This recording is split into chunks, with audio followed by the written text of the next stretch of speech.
could be with anyone, you're here with me. You're here with me. You could be around for You could be with anyone, and I could be with anyone. You're here with me. You're here with me. Hey. Whoa. Uh, Give me 1 second. That sounds ridiculous.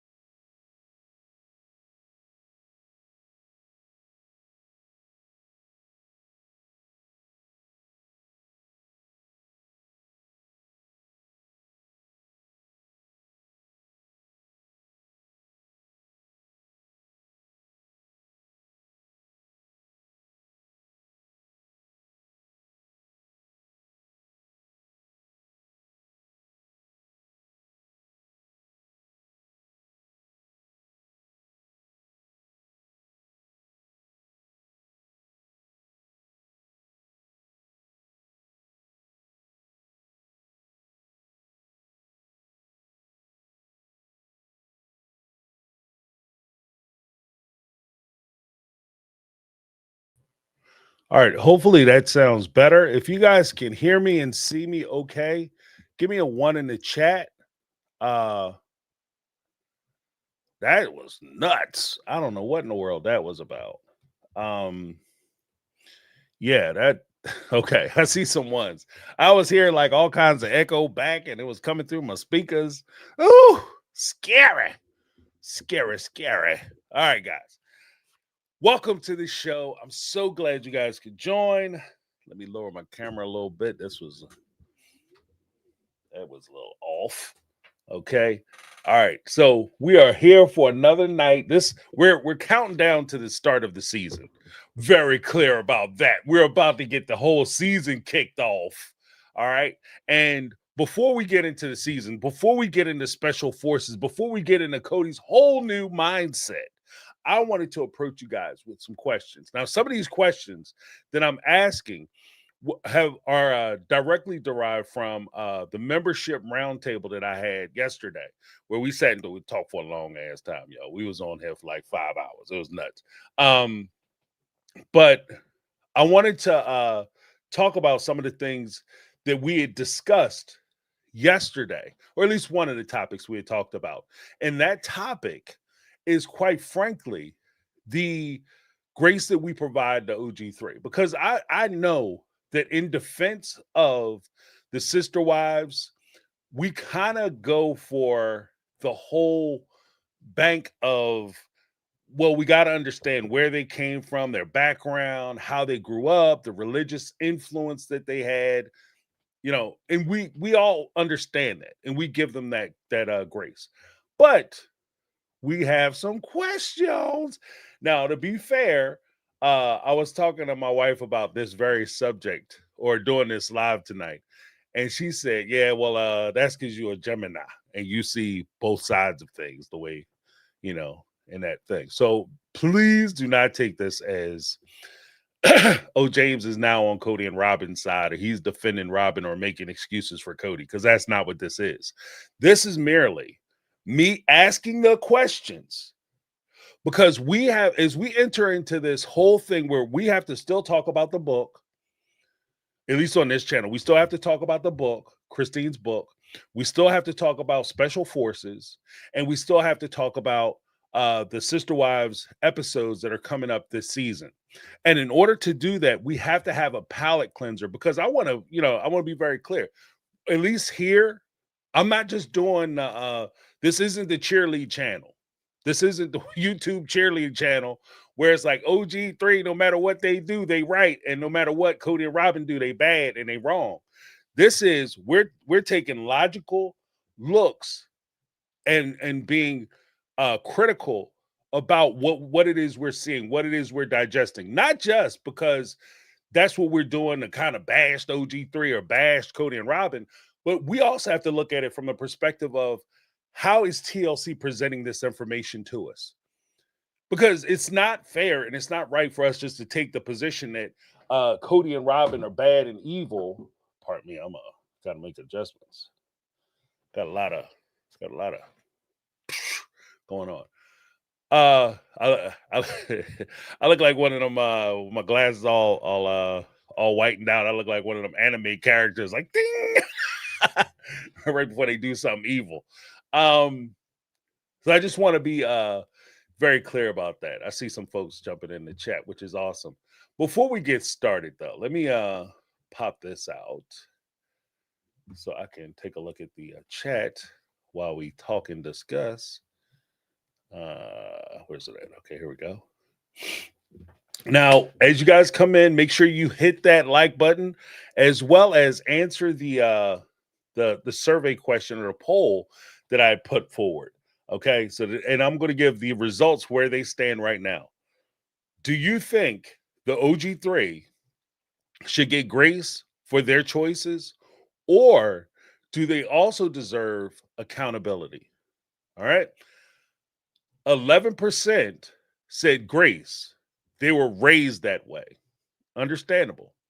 Another 11% said accountable. They made their choices. An overwhelming 78%, as it stands right now, said both give grace and hold accountable. And I like that. I like balance. I like balance, right? You can understand where people come from and still understand what they did. And if they're doing the wrong thing, then call them out for doing the wrong thing. We don't have to pretend like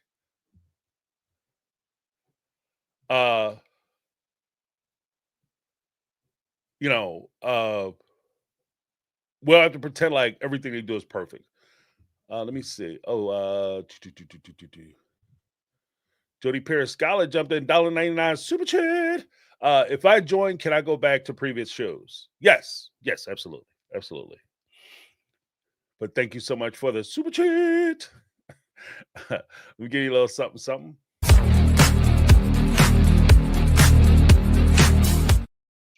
All right, so here we go. Now let's get this. Let's just go ahead and get this out the way, because I know you guys very well may want to join, and we will be taking phone calls tonight. I have a 2-hour stop, so I gotta limit the live, at least cut it down so it's more manageable. So when people want to watch it, it's not a 5-hour live. Because James like to talk. All right, so I'm doing this for me, as well as for people who have things to do tomorrow. All right, so here we go, guys. This is what it comes down to. At the end of the day, let me just make sure everything is set up. So the question that I want to have is a little spicy. And the way I set things up in the title and the thumbnail, I know it's a little bit spicy. Why do we bend over backwards to make excuses for Meri, Janelle, and Christine? But when it comes to Kody and Robyn, we've got about as much grace as Robyn has for running up credit card debt, which is absolutely none, nada, nothing. Okay? Hit that like button. Share the stream if you like it. If you're part of the rewatch crowd, share the stream, because this is a question I think can go across the board for folks who watch the show. And drop your thoughts in the chat. See, I want to hear from you. I want to hear what you think. I want to hear what your perspective is. So let me know. All right. Those are the rules. Now, you don't have to agree with me. I'm not one of those people who you have to agree with everything I say. So don't feel like you have to hold back or try to, I don't want to disagree with James, or him or the moderator's going to cut me off and tell me I can't participate and kick you or whatever the case may be. We're not doing that. All right. Everybody is entitled to have their own opinion. Just like everybody's entitled to have their own opinion, I'm entitled to have mine. So here we go. All right. So the first part is the grace we give the OG3. All right. Now, we all love to say, well, Meri, Janelle, and Christine were raised in this. They didn't know any better, right? And I was raised on Kool-Aid and Lunchables, but I managed to figure out vegetables exist. All right, that's just the way of the world. Excuses, when we give them, are like, what do we used to say? Like, excuses are the tools of the weak and incompetent. They add up the monuments of nothingness. Those who specialize in them seldom amount to anything. So you kind of have to deal with your life as it comes out. So the upbringing in the fundamentalist Mormon culture, even though that is a good, it's a reason as to why they might do things, Social pressure is also another reason why they do things. Good women share their husbands, and if you get jealous, that's just a indicator that you have bad character and you're a horrible person. The church influence, like the obedience is tied to salvation, your ability to go to heaven. If you don't do these things, you go, not only do you not get into heaven, but you don't see your loved ones. You don't see your forget your husband, you don't see your kids, you don't see your parents. So there's a lot tied into it, and there's a fear of rejection and shame if they left. Like if you leave the marriage, or you're no longer tied into the family, you very well may lose your place in the church and your community. We say that they were trapped, and to be fair, there's a lot of truth to that, right? Now, if I'm gonna ask a question, or at least ask you guys to interact here. Drop a guilty in the chat if you've ever defended the OG3 with the classic "they don't know any better" excuse. Go ahead, drop that guilty in there if you've done it. I know I have. Okay, I know I've been on that side. Oh, that's the way they was raised. Let me see that guilty in there. All right, and now I'm gonna check that poll. The poll is basically relatively the same. Do you think the OG3 should get grace for their choices? uh, or do they also deserve accountability? At grace, we have 10%. They were raised that way. Accountability, they made their choices. That's 11%. And both give grace and hold accountable. They have 79%. We're going to go ahead and close that poll out. Wendy's front yard said not guilty. I know I'm guilty of it. That's the way they was raised. That's the way the church is. And I'm trying to explain how the church works. I've done that before. All right. Where is my thing? Because I want to put another poll in. Want to do another poll. We're gonna do another poll. You guys are gonna be active tonight. We're gonna get active tonight. All right. I guess the next poll question that I'm kind of curious about. Gonna start that poll. Put this in. Hold on 1 second.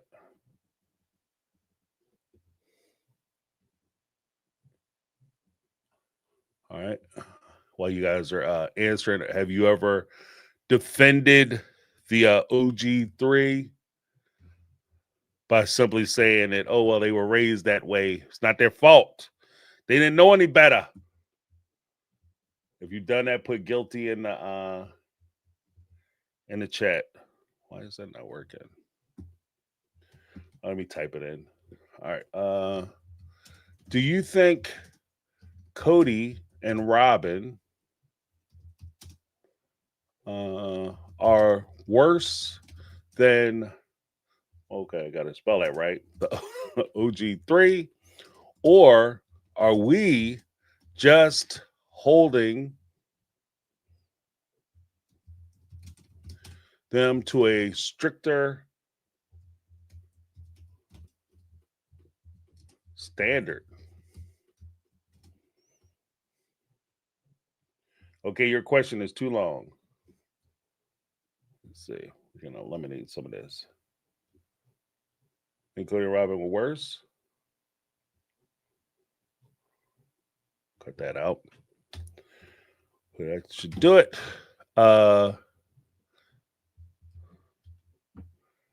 Worse? Same?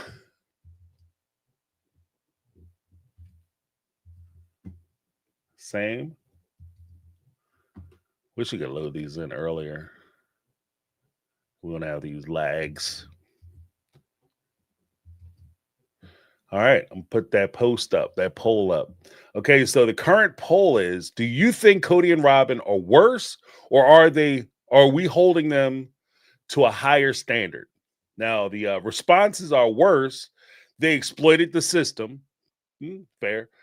Same, just unfair, double standard. Both, complicated, can't choose. All right. So we'll see where that goes. All right. So as we enter into the second segment, or let me just check one thing before we get into it. All right. Jody Periscala. Oh, became a YouTube member. All right, Jody. Welcome, welcome. Welcome, Jody. Give Jody a round of applause. Tell him. All right. So thank you so much, Jody. All right. So the second part of this, why we don't give the same grace to Kody and Robyn. All right. I think there's reasons for that. I think found it fair, not fair, whatever. But here's the catch. Kody and Robyn were raised in the same culture, same theology, same delusion. Do we excuse them? Hell to the no. I was gonna put a whole thing in here, you know, with hell no, hell no, hell to the no, to the no, to the no, no, no. We don't excuse them at all. We don't give them a pass, not even a little bit. All right, not even a little bit. We don't give them a pass. We roast them harder than Kody's hairline under the Arizona sun. Okay, we just cook them all the time. I got videos upon videos of cooking the hell out of these two. I should have my chef hats on, not my little polka hat. All right, sun hat. Why we don't excuse them? I think it's easy enough.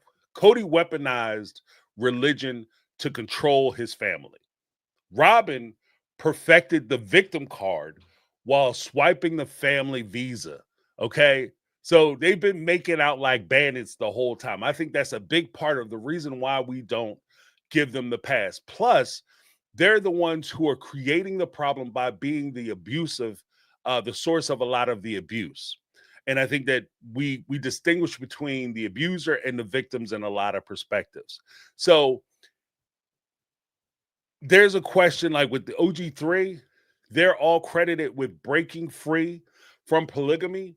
And as it stands right now, Robyn and Kody, they didn't break free from polygamy. They doubled down on it. Okay. They doubled down on their desire and their feeling that they should be able to have more and they should be receiving more and they should be doing better. Now, here's my thing. And I want to ask you guys and be honest. Is there any excuse for Kody and Robyn's behavior? Or are they just straight up villains here? Okay. So if you guys had to answer the question of whether you thought that, well, I mean, there's some things you could say, because again, keep in mind, you could say that Kody didn't grow up in this particular form of polygamy, but he was a part of the LDS, the mainstream LDS church. And if we're going to be honest, the one big differential between the AUB's practices and the LDS church is largely the principle of polygamy. Okay, so he used the Mormon church and his faith in the Mormon church as a starter pack for the AUB. That's how he was able to launch himself into that faith.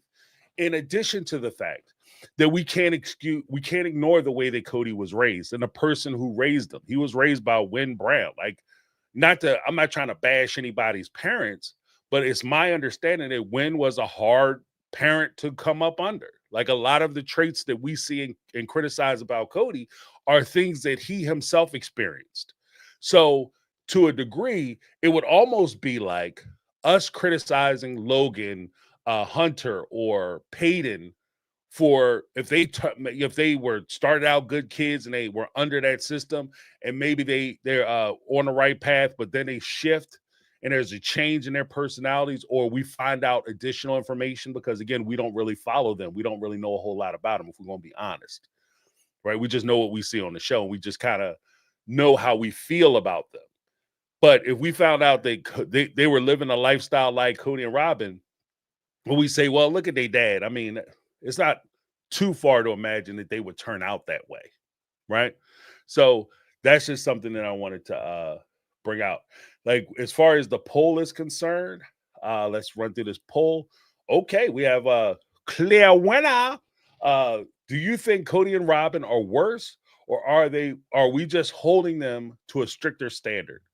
83% of you said worst. They exploited the system. 5% said the same, just unfair double standard. 12% said both, complicated, can't choose. Okay. And I respect all those answers. I think that, if I was to argue those points, I think I could argue any one of those. So awesome, awesome.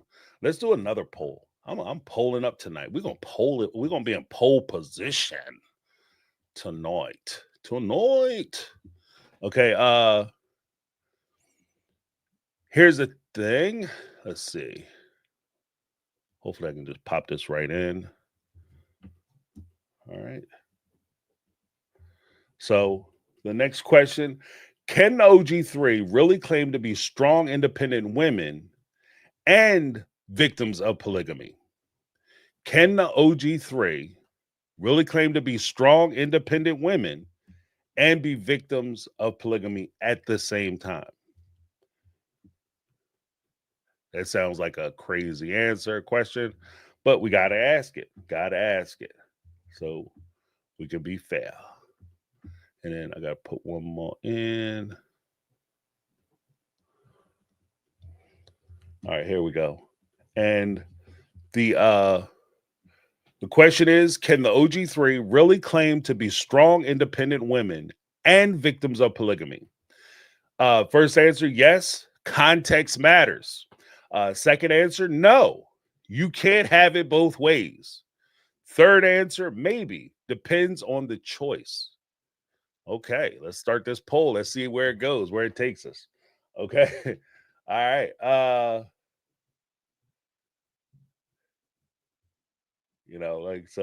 So we having some good conversations. I think from what I'm seeing in the chat, we having some good conversations. All right. So here we go. So I'm kind of going with this is understanding versus excusing. Okay, we can understand things, but that doesn't mean necessarily that we excuse it. Like I can understand how Kody was raised and some of the challenges he may have faced and some of the pressures he may have been under, especially joining a new church, wanting to excel in that church and coming into it with his perspective on how polygamy would be carried out and how he could execute it. I can understand all those things, but that doesn't mean that I'm excusing that behavior. I'm not going to sit here and pretend like, well, he was a young guy when he first got married and he did the best he could. But I can understand that he was a very young man who was very influenced by a lot of the people that he surrounded himself with. He wanted to do a good job. He wanted to set himself out for his father. His father had pursued polygamy and this life and lifestyle, and he wanted to not only pursue this for, I could make the argument, I don't know for sure, Kody has never said this, but I could infer that there's a possibility that Kody may have joined this church to impress his father and build that relationship with his father. His father took on and had 3 wives. Kody went out and got himself 3 wives, one of which is church royalty. So a lot of the things that I think Kody was doing and a lot of the ways he was acting and reacting was based on his position not only in the church but him trying to impress his father. And it's not just the standing he had in society and his little community, but it was also heavily vested in I'm going to show dad and make dad proud. Now, the question is, we can understand those things, and this is my point. We can understand those things, but does it excuse it? And I don't think it does. So that's what I'm saying. So here's the thing. We can understand that someone, and the things that they went through and the things that they're going through without excusing their behavior. Like I understand why Kody bought that sports car, but excuse it? Absolutely not. When I say I understand why he bought the sports car, as we talked about yesterday during the members meeting, the members roundtable, the LDS church, especially based out of Utah. And this is just my perspective from a person on the outside looking in. When I see people talk about the LDS church and who are part of the church, they talk about family, they talk about their life and lifestyle. Their image is very important to them. when the OG3 and Kody and Robyn first came on to Sister Wives, their image of being good Mormons, being good Christians, being a sanctified family, being a family that's together, united. The wives are supporting Kody. They spent a lot of time excusing his behaviors and making excuses for him. And this is the OG3. The OG3 did that. He's a great man. He's a wonderful father. Oh, Kody is an amazing dad, and all these things. They did that. There wasn't Kody and Robyn saying it while the wives sat silently. They all did it because they recognized that this is, again, understanding where they came from and why they may have stayed in a relationship and why they kept the relationship going for so long. Because the image of having the perfect family was more important than actually working to have a better family. Maintaining that image was important. Kody going out and getting a sports car, when I talk about that, Kody going out getting a sports car shows that he's doing well financially. Why is that important? Because if he's doing well financially, he can take care of that big ass family he has. This is also going to understanding, if you think about the line of thought with that, Christina said in the book that part of the reason why she no longer speaks to Meri is because when her kids were younger, they went to a store, McKelty or somebody didn't have enough money to buy the items that they had selected. So it was like small change, like 10 cents or something. And the clerk or cashier gave them the 10 cents out of their pocket, put it in the register, let them go. They came home, told Meri. Meri lost her shit.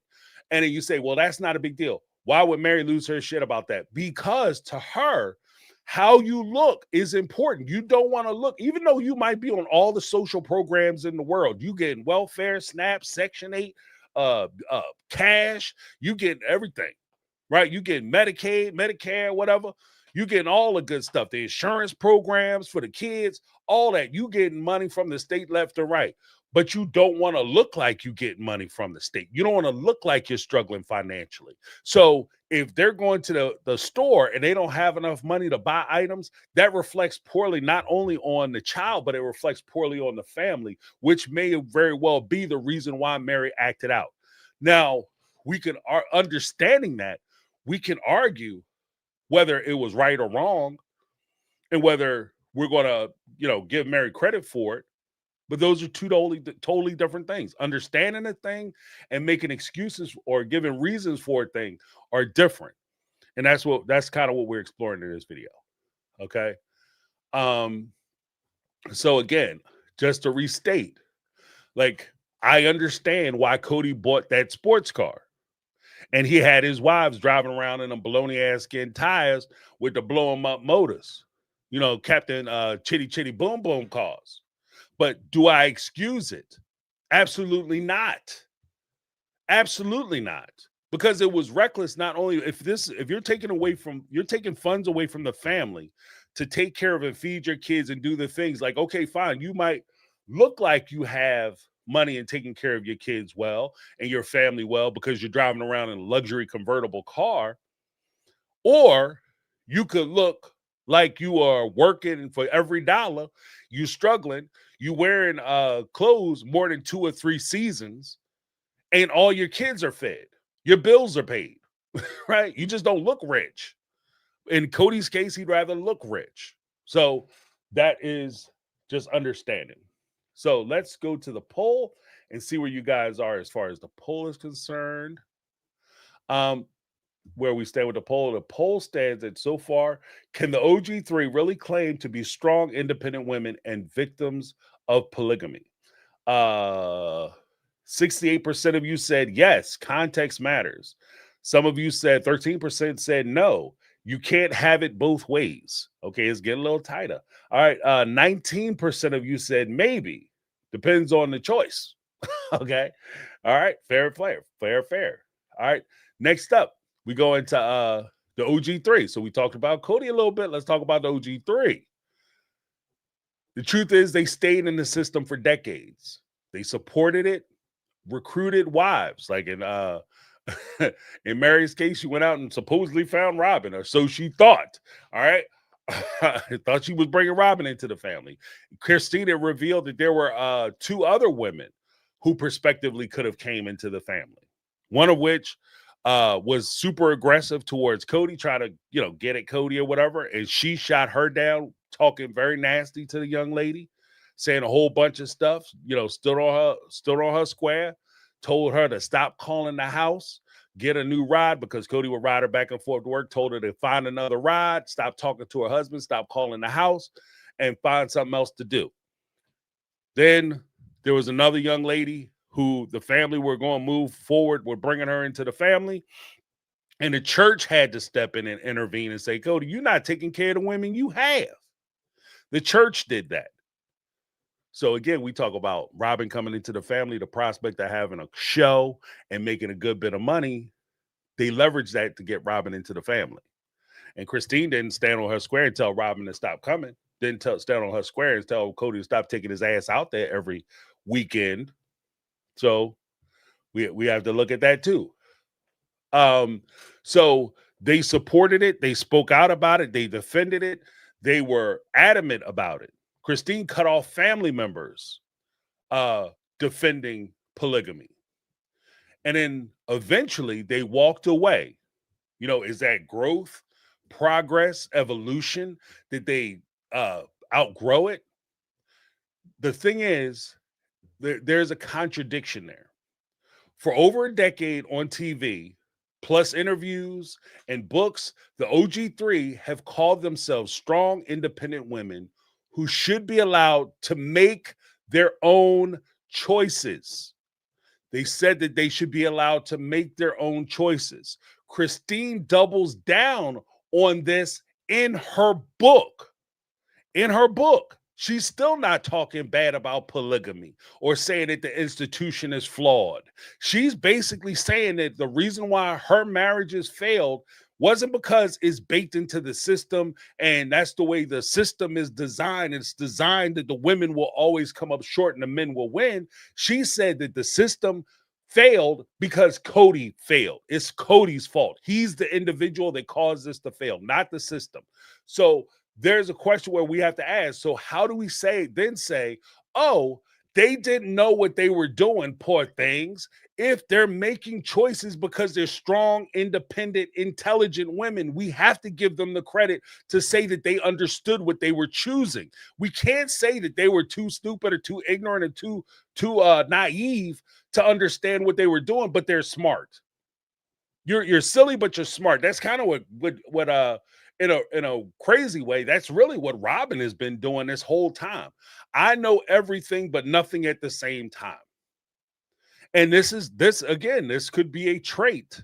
Robyn doesn't benefit from it, but this very well could be a trait that exists in that community, that this is how part of it works. You understand, and when you look at it, these ladies understand way more than we give them credit for. They're not like the Amish, where they don't have any internet or they don't have phones, they don't watch TV, they don't have outside influences. They do. They've spent a lot of time on these shows criticizing mainstream society and how we do things and what we think about and how we understand their religion and what our positions are. So if you can actually tell me what my position is, you understand what my position is. You understand that there's an outside world. You do. So they're not ignorant. They're not naive. I don't think that they're naive. I don't think they're dumb. I don't think they're ignorant. I don't think they're slow or stupid or sheltered. I think they do understand things. It's just their perspective is different. So if we buy into that excuse of them not knowing any better because that's the way they were raised, we're actually undermining the very empowerment they've been preaching. They've been preaching that they want to be empowered. They want to be respected for their choices. But then we're turning around saying that we shouldn't respect your choices because you don't know what you're doing. We're taking away their autonomy.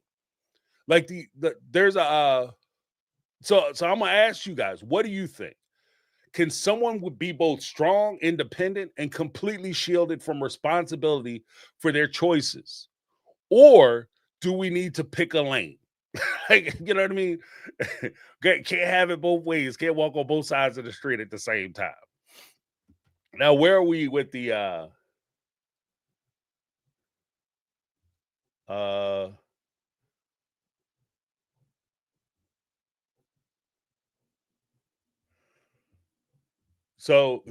can the OG3 really claim to be strong, independent women and victims of polygamy? 65% of you said yes, context matters. 14% said no, you can't have it both ways.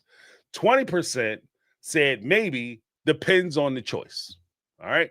We're gonna pull that poll down, and then let's do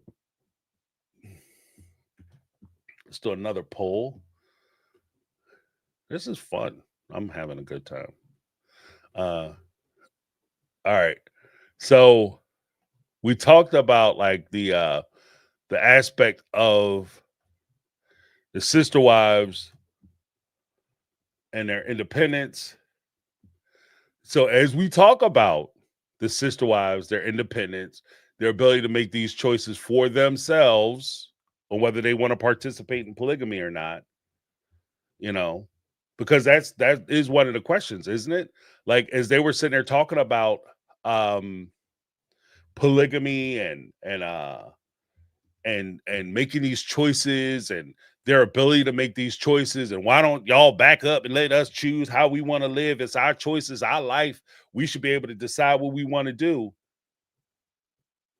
You know, I often talk about the bigger part of it. So yeah, you guys get to choose what you want to do. You're adults. You get to decide what you want to do. Adults should be able to make adult decisions on how they want to live and conduct their lives. But the problem is when you make that decision, you have to do so with capacity. You have to have the ability to make that decision. And then you also have to deal with the consequences of your decision. You don't get a pass because, things didn't work out the way you hoped they would. Like if I go out and I invest I go to the casino, right? I'm an adult. James, don't go to casino. I'm a grown ass man. I do what I want to do. If I want to go casino, I go casino, right? I go to casino, and then I take all the money I have in the bank, right? I go to a roulette table, and I say, you know what? My shirt is black. I'm always gonna bet on black, and I put it on black, and the shit come up red, and I lose my money. I can't turn around and say, "Oh, that's not fair. I was naive. I watched the movie, and on Passenger 57 with Wesley Snipes, he said always bet on black, and it's not fair." I love Wesley Snipes growing up. He was my hero. Can I have my money back? Nobody's gonna be like, "Yeah, give him his money back." He didn't know what he was doing. He didn't realize that. Yeah, if you lose, there are no do-overs. There's no oops, I put it on the wrong color. It is what it is. They roll that ball. That's it. Don't touch the money. You get your arm broke. um. So in light of that, they argue even to this day. Again, Christine is still arguing. Janelle is still arguing, and even Meri, not as forcefully, but Christine and Christine and Janelle are arguing vociferously right now. Nickel word, SAT word. They're arguing heavily that you should be able to make these choices for yourself, and the court should back you up. Let's talk. So we're going to talk a little bit about the courts. Okay, we're going to talk about the legal ramifications of it. So, well, I think one has too many. Oh no, I'm good. So the question is, I'm going to put up the poll. I'm going to put up now. If a reasonable person standard was applied to the OG3, should they have known better? Because that's the standard that we're going to be operating off of. If you're talking about legality and all that, we're talking about a reasonable man standard, not how you were raised or any of that other stuff. So if a reasonable person standard was applied to the OG3 situation, should they have known better? Yes, they were complicit. No, upbringing excuses them partially. Some choices were avoidable. All right. Okay, let me see.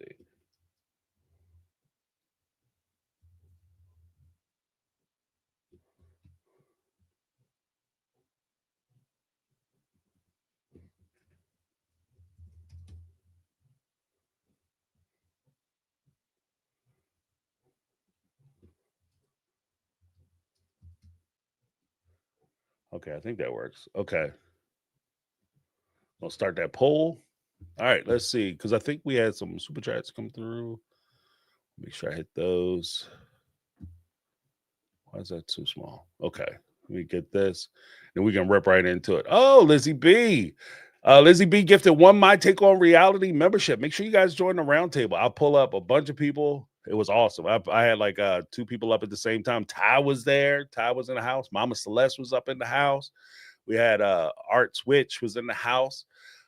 Kitty was there. I think Lizzie B Hunt was hanging out. It was a good time. But thank you so much, Lizzie B. One of the OG3. I have my own OG3. I just thought about that. We got our own OG3, the Mega Minds up in the house. Lizzie B, Caramel Cuties, and Brittany Not Brittany. What? Holla at your boy.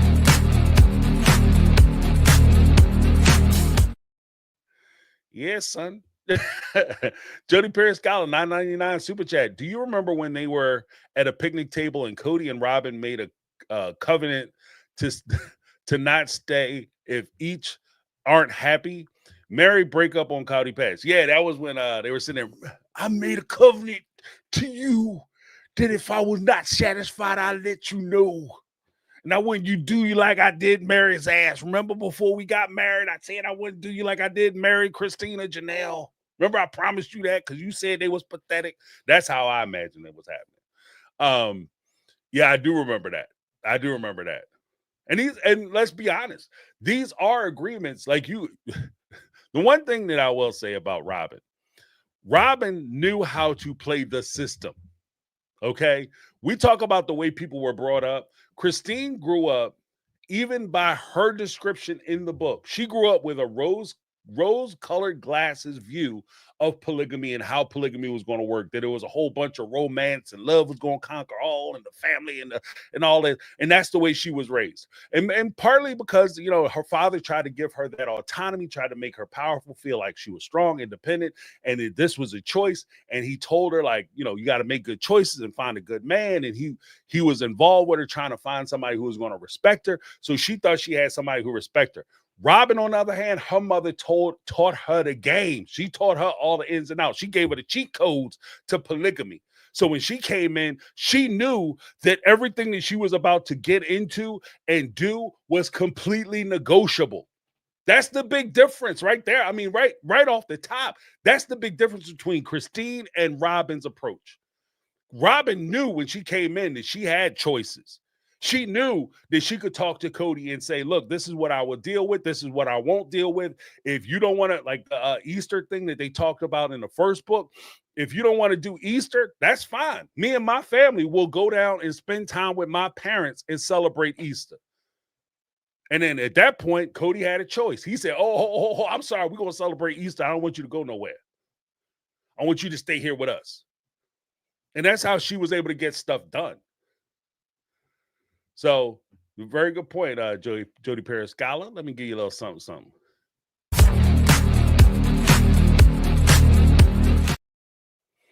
And we have Michelle Woods. Michelle Woods up in the house. $10 super chat. What's up, Michelle? How you doing? James in chat. Are you going to watch the new season of Special Forces? I heard by Sarah from Reality Squad, Kody will be on the show for his redemption arc. Not holding my breath with him, but I might be enjoying to watch. Might enjoy to watch. I will be watching it and I will be reviewing it. And of course, Kody's on his redemption arc. I called that a while ago. Michelle, I've been telling y'all from the beginning that when I first found out Kody was doing it, it made perfect sense and it lined up perfectly to what he's been doing for the last 3 seasons. When he's been coming out and he's been trying to shape and reshape events that we've all watched on the show. It's not like, this is something that happened off screen somewhere and he's trying to describe the situation or scenario and give his side of it. He said things that we've watched, been major issues on the show. And he's tried to reinvent himself and retell those stories in the last 3 seasons. And I think it's because his time on Special Forces was shot almost 2 years ago. He knew for almost 2 years that he was going to be on this show. So he's been, when he goes to the goes to the well. That's why the last 4 seasons of Sister Wives has been all about him trying to reinvent himself and retell the stories because he's trying to reshape himself. So they knew that Special Forces was coming. He wasn't posing that reimagined history of Sister Wives to us. He wasn't saying that for our benefit. He was saying those things and doing those things because he was trying to appeal to the broader audience that he's going to be exposed to on Special Forces. Special Forces is a way bigger show than Sister Wives, way bigger. And they have more people, more access to different folks who might not even know who Kody Brown is, or if they are aware of him, they don't know the specifics of what he's been doing on the show. So he's trying to tell those stories in a very short way, because most people who have a casual interest in a character that they may see on the show and find curious, like, wow, that guy had 4 wives, what was that about? They're not going to go back to season 1, episode 1 and try to watch that series all the way through. They might if they get hooked into it. But the strongest point is they'll probably start watching when his wives left, which would be about season 16. And curious as it was, around season 16 or 17, 18, and 19 is where Kody was making the most creative retelling of the stories or history of Sister Wives. So yeah, I will be watching and we're going to be commenting on it because, and it'll be nice to see Kody kind of how the interpersonal dynamics of those relationships and how he deals with people who have authority over him, as well as being on a show where he doesn't have editorial control over whether they cut the cameras, what they show and what they don't, which is a new experience for Kody because on his show, Sister Wives, the show that he's currently on, he could tell them to cut the cameras off. He could say, I'm not talking about that. We're not discussing it. You're not going to put that on air. He can't do that at Fox. He can't do that for Special Forces because they told on Special Forces, quiet as it's kept, they run the cameras 24/7. They run the cameras everywhere. You can't get out of the range of the camera. The only time you're really out of the range of the camera is when you go to the bathroom. You can't go to the bathroom by yourself. You can't eat by yourself. You eat what they tell you, when they tell you, how much they tell you. You can't do none of that stuff. You have no choices on that show. And your audio can never be cut off. So you can't say, take this damn mic off. I'm going to go over here by myself. I'm done filming for the day. You can't do that on Special Forces. And they knew that going in. So it'll be interesting to see it from that perspective. So we're actually going to see a more genuine Kody on Special Forces in this one season than we have over the 19 seasons of Sister Wives. Okay, so yeah, of course we're gonna watch it. and it falls into the trap because, like it or not, that's why Kody got Special Forces. That's why Teresa and Gia are in Special Forces. That's why Eva from Real Housewives of Atlanta is on Special Forces, because they're bringing their audience to that show, and the show already has its audience, and they're adding to that audience. So what Kody's hoping to do, what TLC is hoping to do, which is why I think TLC has been playing along with Kody for the most part for the last few seasons as he's been retelling these stories. And why they haven't been, because we asked those questions. We've asked those questions. I don't understand why TLC is not jumping right on it. As soon as he says something which is contradictory to what happened, they roll the example of him doing the thing that they said he wasn't doing or he's denying doing. And I think they're a big reason as to why they haven't done that is because they understand that the Special Forces audience members may also become TLC Sister Wives audience members. And so they want to keep that pathway open. So yeah, we're going to watch it. We're going to watch it. Let me give you a little something. Good seeing you, Michelle. Betty Aldridge in the house. $5 super chat. Super treat. I pray every person is safe this week. James, you are awesome as always. Please don't stop. Thank you, Betty. I appreciate your support. How about that? Betty Aldridge, hold it down. We're not big supporters. We're going to give a little something. Got it. All right. So, where are we? I have to go back and read some of these. Let me see.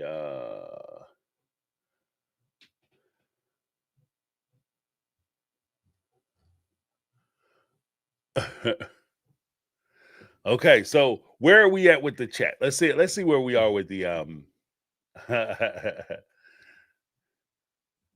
It's good to see you, Michelle. So where we are in the poll, the most recent poll, if a reasonable person standard was applied to the OG3, should they have known better? Oh wow, tight. This one was tight. Coming up at the bottom, no. Upbringing excuses them. That's 15% said upbringing excuses their choices and their behavior. Ooh, number 2 is yes, they were complicit at 38%. 46% of you said maybe. Choices were avoidable. Woo wee. All right, we're gonna leave that one open. Oh yeah, yikes. All right. So when it comes to courts versus morality, because I think that that's pretty much where it starts. Like it's moral decisions and moral choices that we're kind of allocating to them. But see, here's the thing. Here's where it gets real. Like, because courts don't care about your trauma, your church, or your favorite hymn. Like they just don't care about anything other than signatures, what you did, how you, if you did it, why, not necessarily even why you did it. They just care if you did it and if you can support the fact that you did do it. Like the legal reality to this whole thing, even as we enter into the Coyote Pass drama, or hopefully the conclusion of the Coyote Pass drama, so we can move on as a fan base and as a story. The OG3 signed contracts, they gave up income and invested in so-called family assets. All these things are legally binding contracts and obligations that aren't set aside because you were raised to be naive. Like courts use the reasonable person standard. Would a reasonable person have known better? If yes, then you're responsible. Period. End of story. Case closed. It's a wrap. Roll credits. Like the court logic is if you didn't know, you should have known. Okay. Now, the court doesn't care if Robyn cried while swiping the credit card. They only care if the bill got paid. Simple as that. So, should the OG3 be excused by that reasonable person standard, or do we carve out exceptions for people raised in a system like polygamy?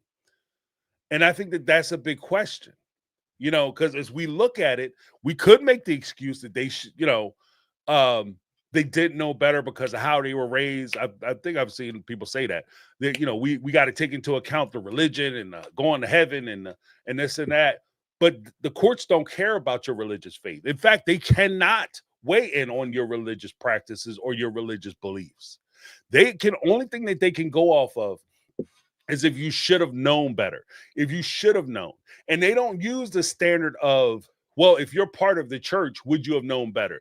They use the standard of the same way the sister wives themselves, OG3 included, have said historically, this is what mainstream people think. I'm going to ask you guys, if you were sitting there, you were married to a man, right? Just you and him, not sister wives, but you're married to a man or you're married to a woman or whatever, right? You have a partner. And your partner, you and your partner have been contributing money to it, one bank account. You have one bank account. You have direct deposit. So you go to work your 40 to 60 hours a week, right? Because you're doing overtime. Or maybe you're working 2 jobs. You're working 40, 60 hours. Or better yet, you work a full-time job. Your full-time job money for 40 hours goes into the family account. Then you work a second job where you get 20 hours and you put that money in your bank account, or you keep that money for yourself. Now, he does the same thing. If in your mind, you're thinking, we're going to use this money for the betterment of our relationship. So we're going to save up some money, get a down payment for a house, and that makes sense. Or we have a cushion so that if we want to go on vacation or if one of us lose our job, we have a cushion because we've been kicking money into this joint bank account the whole time. Then you see your husband come home with a brand new, you know what he makes, and you know that he don't work that 20-hour job like you working that little part-time job in addition to your full-time job.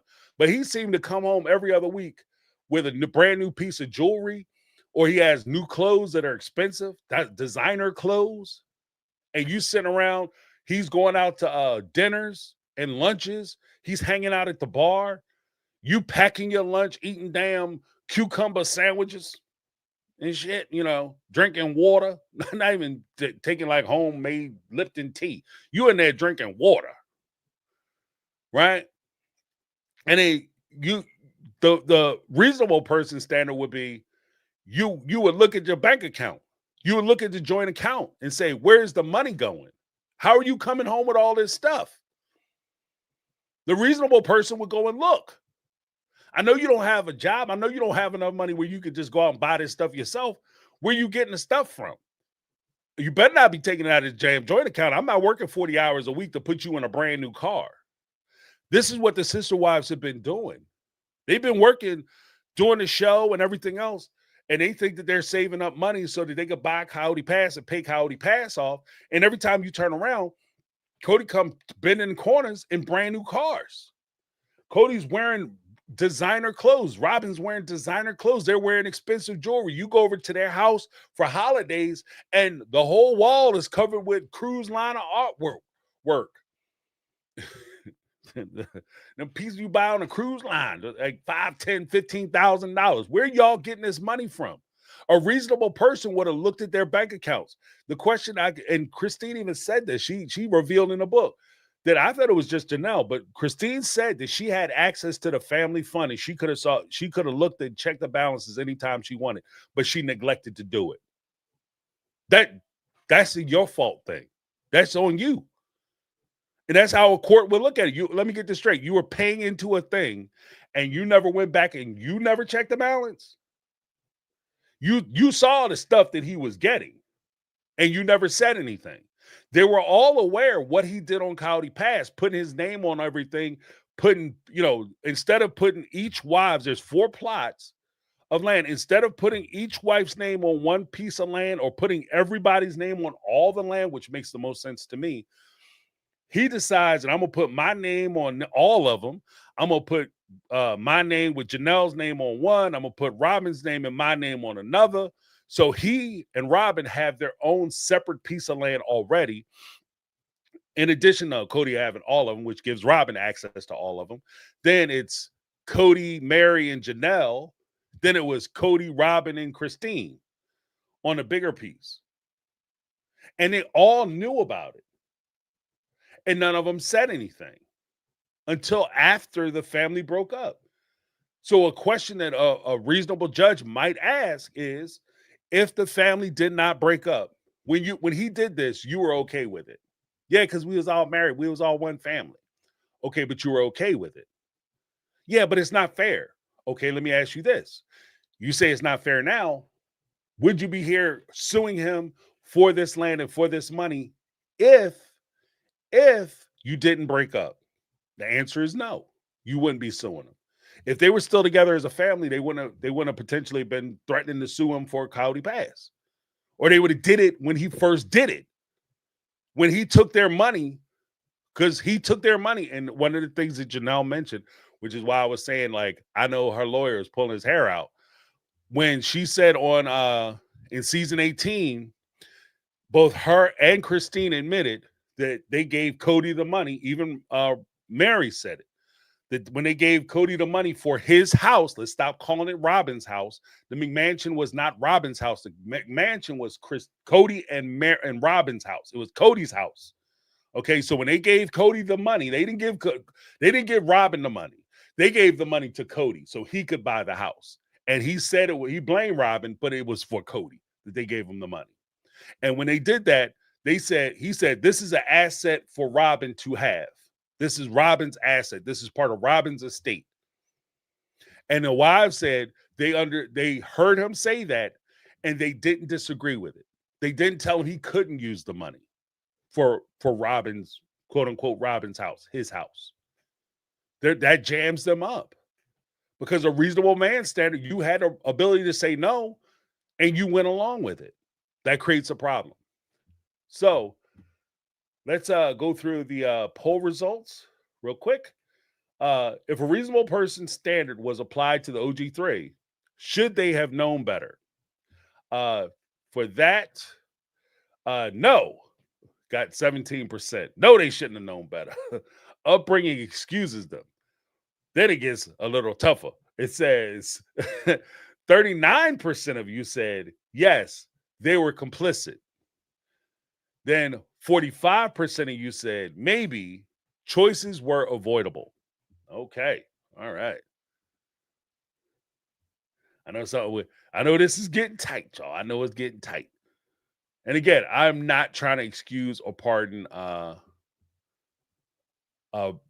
Kody and Robyn's behavior or the way that they conducted their relationship. That's not the point of this. I just want to put it where it needs to go. Like we gotta just want to be logical in our approach to this, because I think we owe ourselves as well as the sister wives. And to be honest with you, something that kept coming up, and fairly so. One of the things that kept coming up during the conversation that we were having during the members meeting is Local Arts, which was saying that she felt like, she kind of had to feel like she was duped because they essentially lied to us from the beginning. Everybody has acknowledged that they were being disingenuous and they weren't telling the truth, that the family was in way more struggles. They didn't start having struggles when Robyn came into the family. They had already been struggling. Christine had already thought about leaving before they got the show and before everything moved forward. She decided to stay because of the opportunity.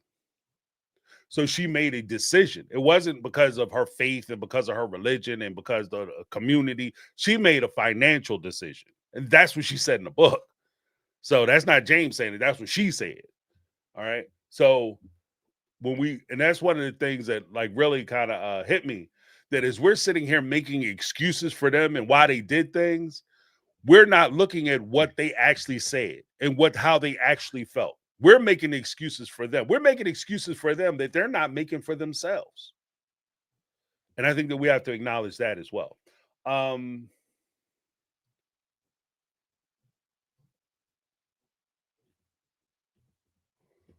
I'll put it this way to account. All right, there we go. All right, so the next poll question will be, when it comes to family accountability, which matters more?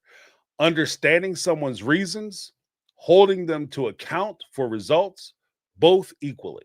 Let's start that poll. Let's drop that in there. All right. And then we're going to just check let's see.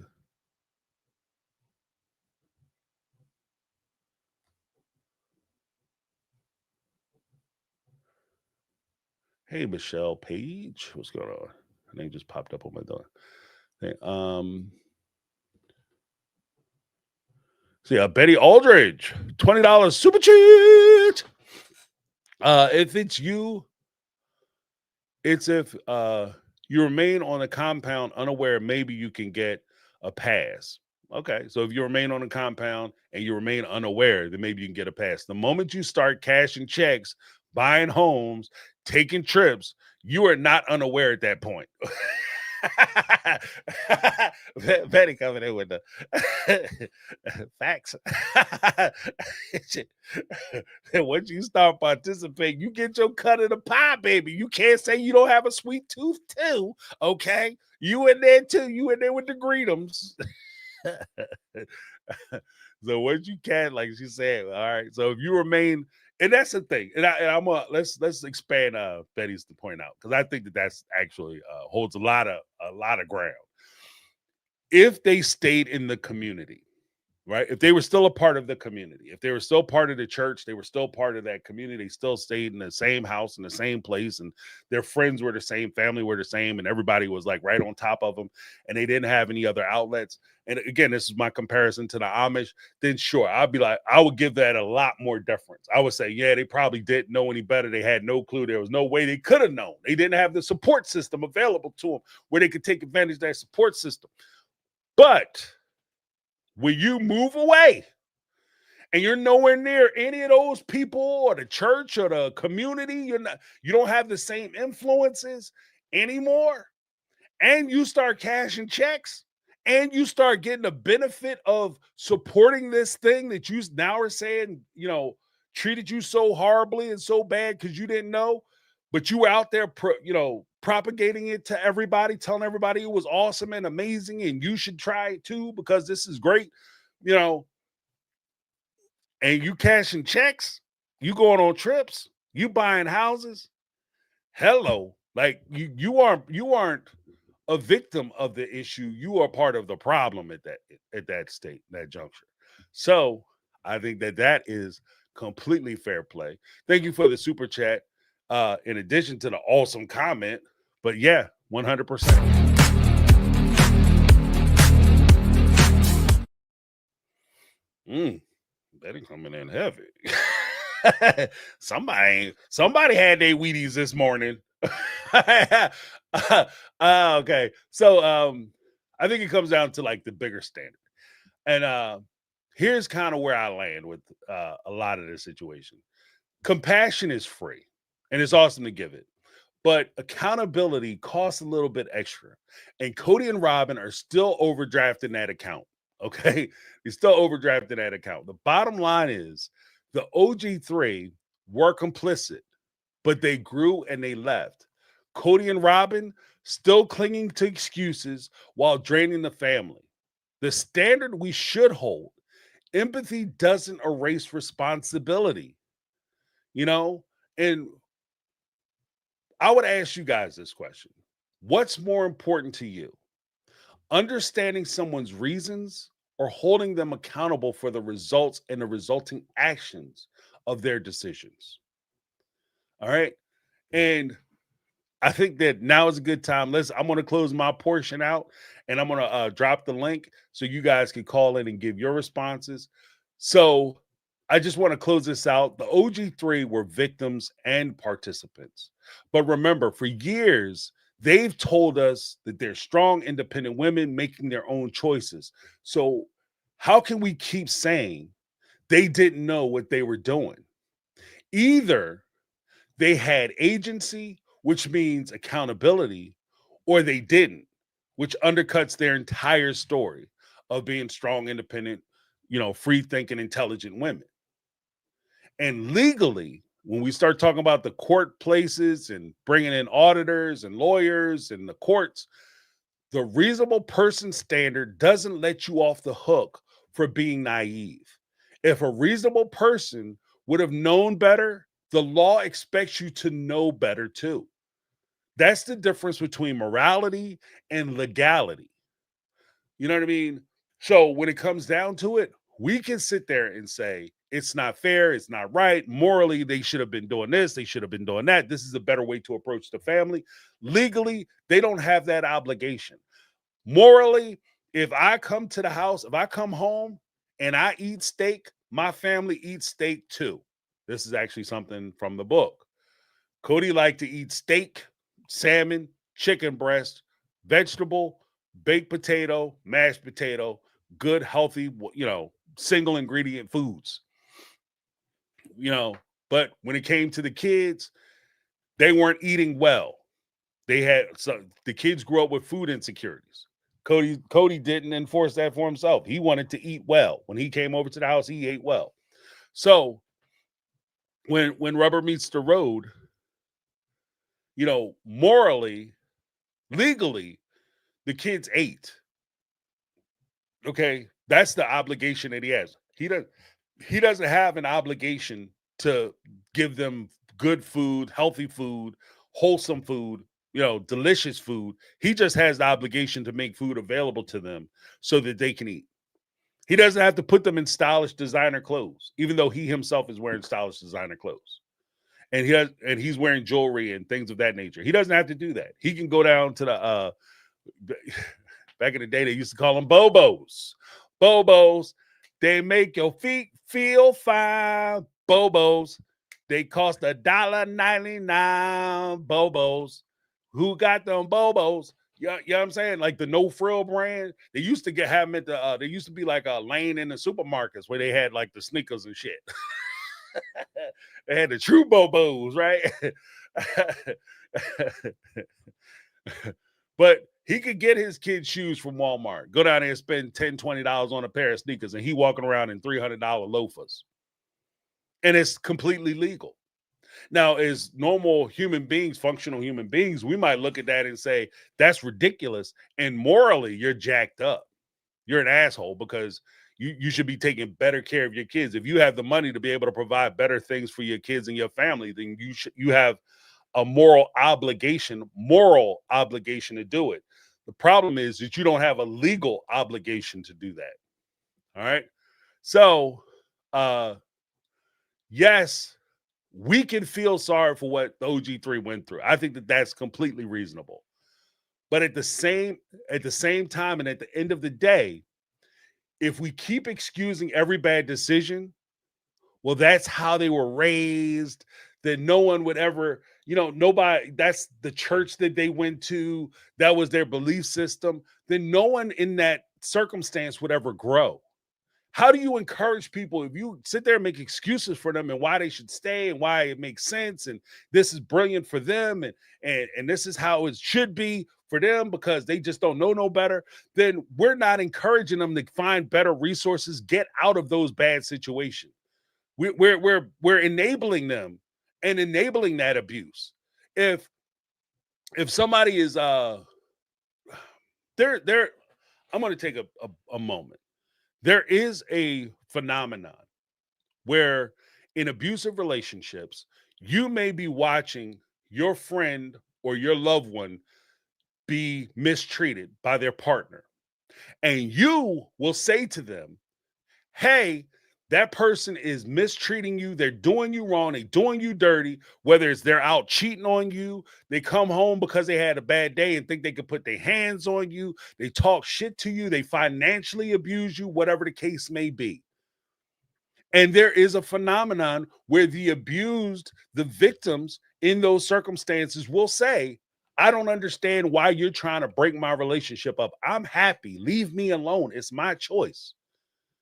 And as somebody who cares about those individuals, what do we always say? You can do better. But I'm not going to sit there and say, yeah, well, the reason why you keep catching them rights and them lefts is because of the way you were raised. Or, you don't feel like you have value. We say these things. We try to understand these things. We empathize and sympathize with them in those ways because we're trying to understand why they're making the decisions that they're making. But we're not sitting there supporting the decisions that they're making, saying that it's okay that they're making these decisions because this is the way they were raised and this is the circumstances that they were part of. What we tend to say is, I understand why you're doing this, but you have to stop. You have to, there's a better way. You don't have to suffer this. And that's kind of where I'm at with that. But, so I'm all about the understanding to help grow. Not understanding just to let it keep going on. Like, we're not part of the nature channel. Like, I'm not going to sit back and watch somebody be mistreated and then sit in the bushes like they do on the Animal Planet when they see a lion about to attack a monkey out of nowhere. Nobody says shit to the monkey. Let's just film it. It's okay. Because then you're complicit in that. Oh, it's just nature doing its own thing. No. So it's about the growth. And the truth of the matter is, if the ladies never grew, we'd still be watching Kody buy sports cars while the rest of the family eats ramen. Okay, we'd still be watching them buy houses while Janelle's trying to figure out what college dorm she's going to live in, apartment she's going to live in, or they trying to find an RV that all the sister wives could stay in. Right? So I'm about to click this out so you guys can jump in and probably jump all over me for all the things I'm saying, which is fine. But let me get the results of this last poll. We'll get the super chat. I'll check through some of the responses during the comment or chat section, and I'm going to upload the link. So the last question I asked was, when it comes to family accountability, Which matters more? Understanding someone's reasons, that was 11%. Holding them account for results, that was 17%. Both equally, that's an overwhelming 72%. I think that's an excellent way to end these in the polls. Thank you so much for participating in that.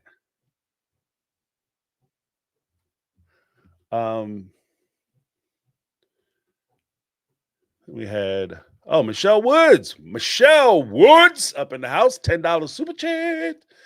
In case you didn't know, I just had a birthday last Saturday. Okay, to celebrate, I attempted a 12-hour stream on Twitch, YouTube, and Kick, like I do every year. Unfortunately, I wasn't able to. Only 4 hours. Okay, I didn't know you had a spot, Michelle. Let me know. I'll come in, check it out. That's awesome. Okay, happy birthday. Let's get some hearts in the chat from Michelle. Let's bring some hearts up for. I'm gonna drop some too. That's my thing. There it is. Get some hearts in the chat for Michelle. Happy birthday. Happy birthday to ya. Happy birthday to ya. Happy birthday. You know how we do it.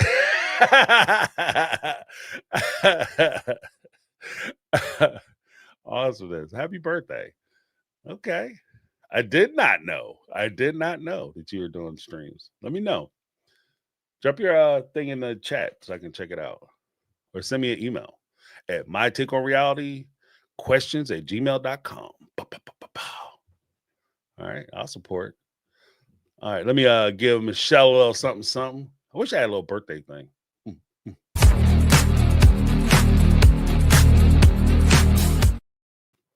All right, Michelle, happy birthday. That's awesome. She's like, I'll be going on lives. I wish I knew. I'd have showed up. Yeah, let me just put this. We'll put this link in. I know you guys are biting at the chomp to get at my ass. Have at you. Sing your bumblecot. All right, here we go. Type it in. Here's the link. All right.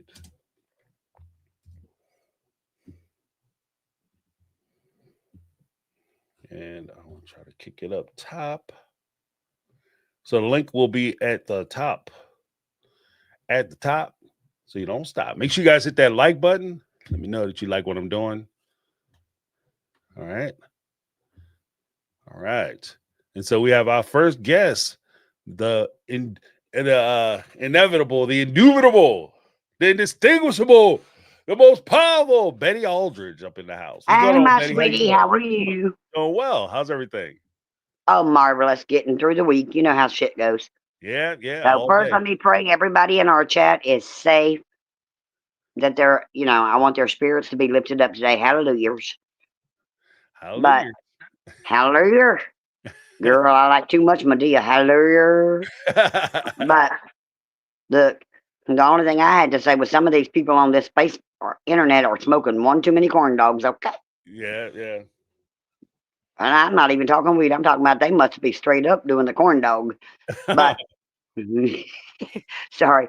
But, like when you were talking, so here's my take. Only my opinion only.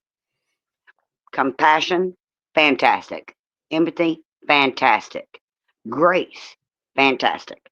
Right. But when your personal empathy, compassion, and grace that you give someone else steps over a line to the point that you are hurting your children, because her book actually pissed me off. It didn't make me feel good about her. It pissed me off. I'm like, okay, your child damn near died. And for you to even put it into words, you would have left had she died. Okay, well, I'm sorry, that's a fucking red flag. You're gonna leave if she died. Right. So now she's 3 years old. She's going through all these treatments at home. She's been in the hospital. I mean, that poor baby. And then you bring her home. Doesn't matter you took her to fucking Disney.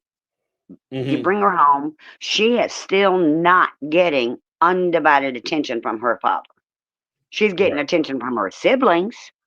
Siblings do not replace a father, period. Right. They just don't. They just simply cannot. Like, I mean, I'm fortunate. Me and my husband have been married 40 something years. He's probably sick the shit out of me. He's like, girl, will you please just go on and die and go? Like, no, because I come back and haunt you. Nah, not really. I mean, he would never. He just got me a car, so I can't say that shit. Lord, don't send me to hell. Don't take him from me. So, but I'm just saying, like, so that's your ultimatum. And Right. really, when she just keeps going and going and going, and she even talked about Peyton, how, which nobody likes Peyton. I get that. But you have to remember this child was an angry child.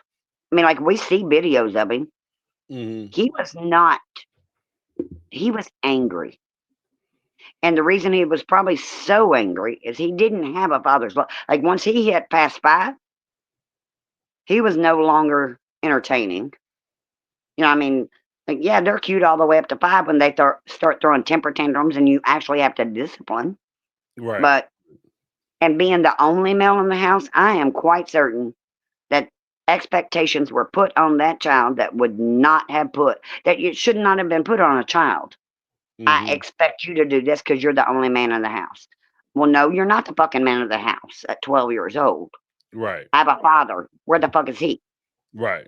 Right. Oh, he's over there with Chris, with those kids.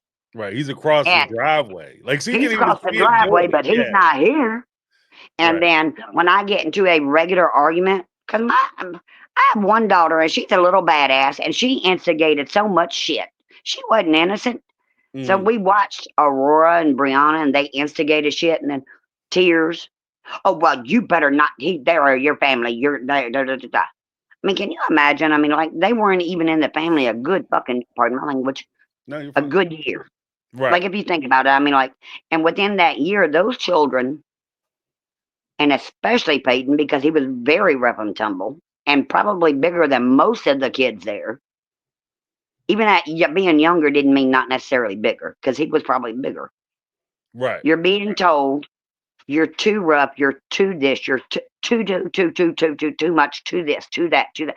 They're gonna fucking get angry. And where Yeah. are they supposed to put that anger? And then you tell them, okay, well, you know what? You need a timeout. Go sit your ass down. Well, why the fuck are they getting a timeout? You're not talking to them, and you're expecting them to take in what you as an adult cannot even fucking handle. You can't handle the fucking emotions, and you expect a young man to. So we see an angry young man.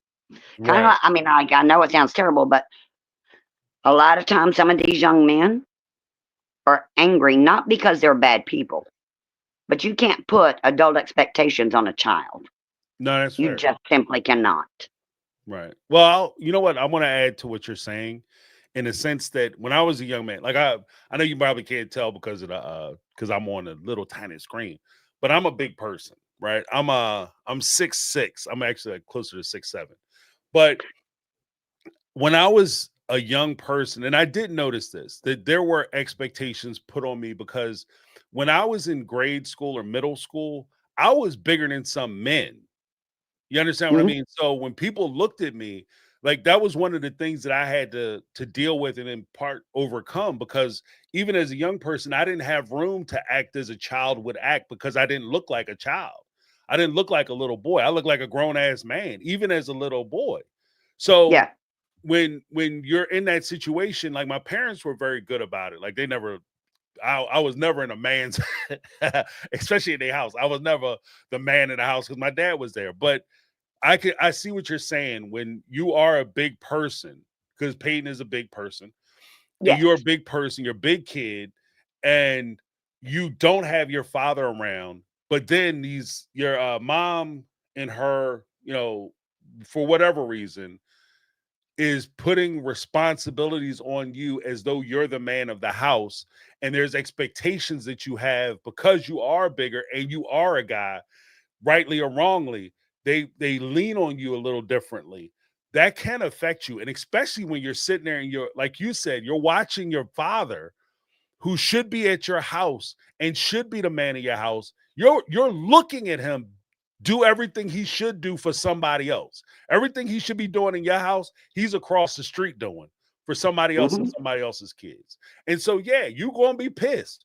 And again, like as much as we can sit here and say, well, I don't like Peyton, I don't like the way he acts, I don't like some of the things he does. Payton, and this goes back to understanding where somebody is and not necessarily excusing their So I'm behavior. not excusing it, but at least I Right. can understand how it becomes. Right. We understand how this could be a thing, how he developed into this thing that we may not approve of. And that's all I'm saying. Like for this video, that's all I'm saying. Like we can make excuses for the sister wives, but that doesn't necessarily excuse their decisions. No.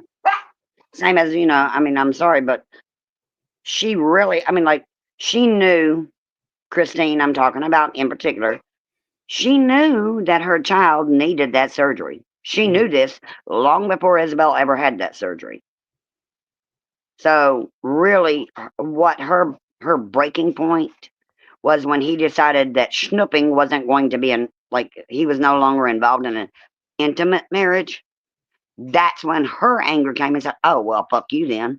Right. I'm leaving." It really wasn't about because your anger should have been there when them kids were watching.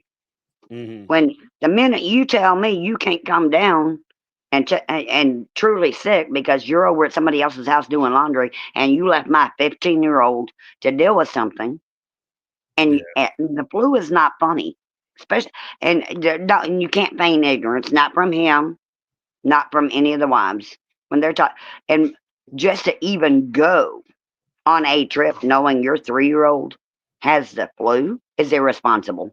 I'm sorry, it wasn't a work trip. Hmm. It wasn't mandatory. It wasn't something that was going to determine whether or not you had a paycheck that week. That was production. You had a Right. choice at that point. You knew in your heart, one way or the other, that your child was at home sick with the flu. And ultimately, they had seen by his actions they couldn't trust Kody to take care of things. They knew it. They're not fucking stupid. Right. Right.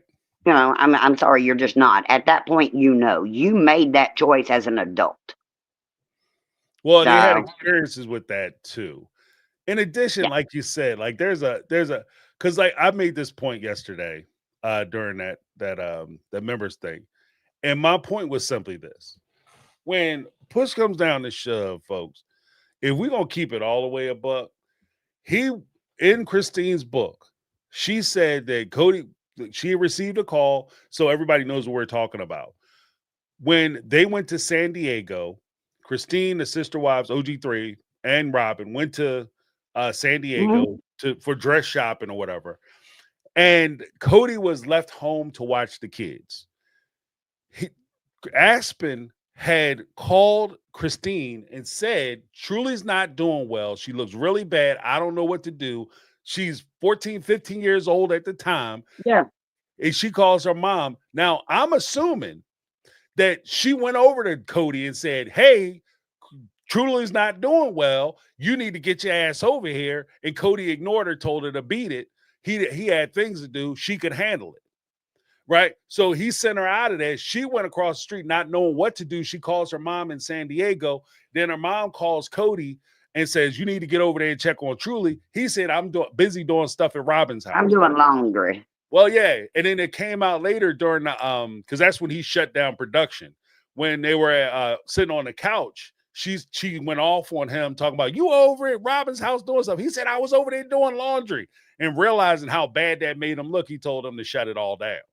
Right, because he didn't want That's that what. to air on TV. But she's not stupid at that point. She knew. Right. But So my to whole thing is, remain, it goes deeper than just you saying you doing laundry because this is like back then it was like the year 2015 or something like that. yeah, This is 2015. Shit is past the 90s. All right, we have washer machines. It's not like Kody was out down by the river slapping rocks, his clothes against the rocks, to wash his clothes, and he was actually doing laundry. You throwing laundry into the washer machine, or you changing it over from the washer to the dryer. You understand what I yeah. mean? Or maybe you're taking it out back to hang it out if you're going crazy. I don't even see Kody doing all that. Oh But at hell, the he end of wasn't the gonna day, hang no clothes on the line. yeah, you could have put it at the same time. You could have put your laundry in, and if it was that important, I don't even think it's that Okay, well, important. not You're only trying to that, force I it. guarantee you, every single house had a washer and dryer. If laundry was Right, that important, you're in a cove. right. Load up the fucking basket and haul your ass over there. Well, even if it was like, okay, something's wrong, you stop doing laundry and you take your ass across the street. But even if you was like, okay, this laundry is the most important thing in my life, even more important than my children for whatever reason, you put your laundry in, you set the machine, and you walk across the street.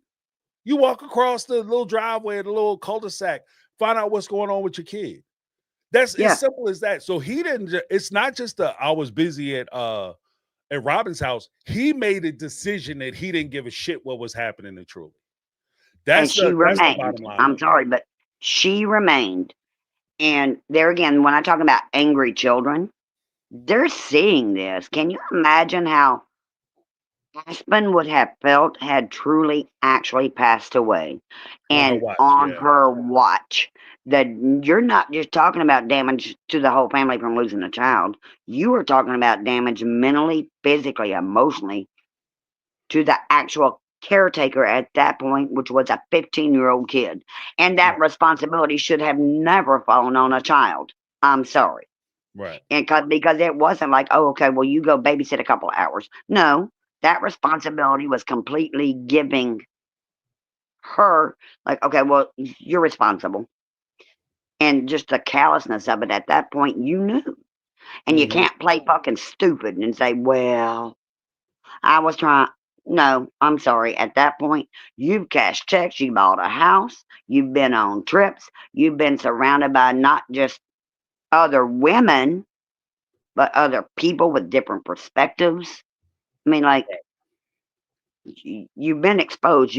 So her breaking point was, oh, we're not going to sleep together at least once a month. Okay, now I'm done and that's why, like, I hope her and David work out great. Right. But I mean, the biggest thing was that her and David, bam, got to make sure sex is good. Right. Yeah, Right. I'm sorry. I got news for Christine. You hit a certain age and your back don't work. You ain't really too much worried about that sex. It's like, bitch, please, you better roll your ass home. We'll look at I'm each other sorry, and that's hold just how hands. it is. When men and women, men be looking like, I know you ain't expecting me to be doing all the pumping and dumping. Right. Like, Right. girl, my back ain't gonna hold up to that 5 minutes. I can't. Because that's what a partnership is when that part leaves, and eventually it will, Mhm. you're gonna be like, be like me and my hubby dubby. He's upstairs, I'm downstairs. He's like, Right. what are you talking to? I'm like, I'm on my thingy. All right, fine. Are you making dinner? I said, in about an hour. Right. I went and got some ribs and some pork steaks and some barbecue beans and some coleslaw. I mean, Okay. he's gonna have a nice dinner. I'll do it. Yeah. Yeah. Yeah. But I'm gonna do it on my fucking time, not yours. You want to eat? You gonna sit?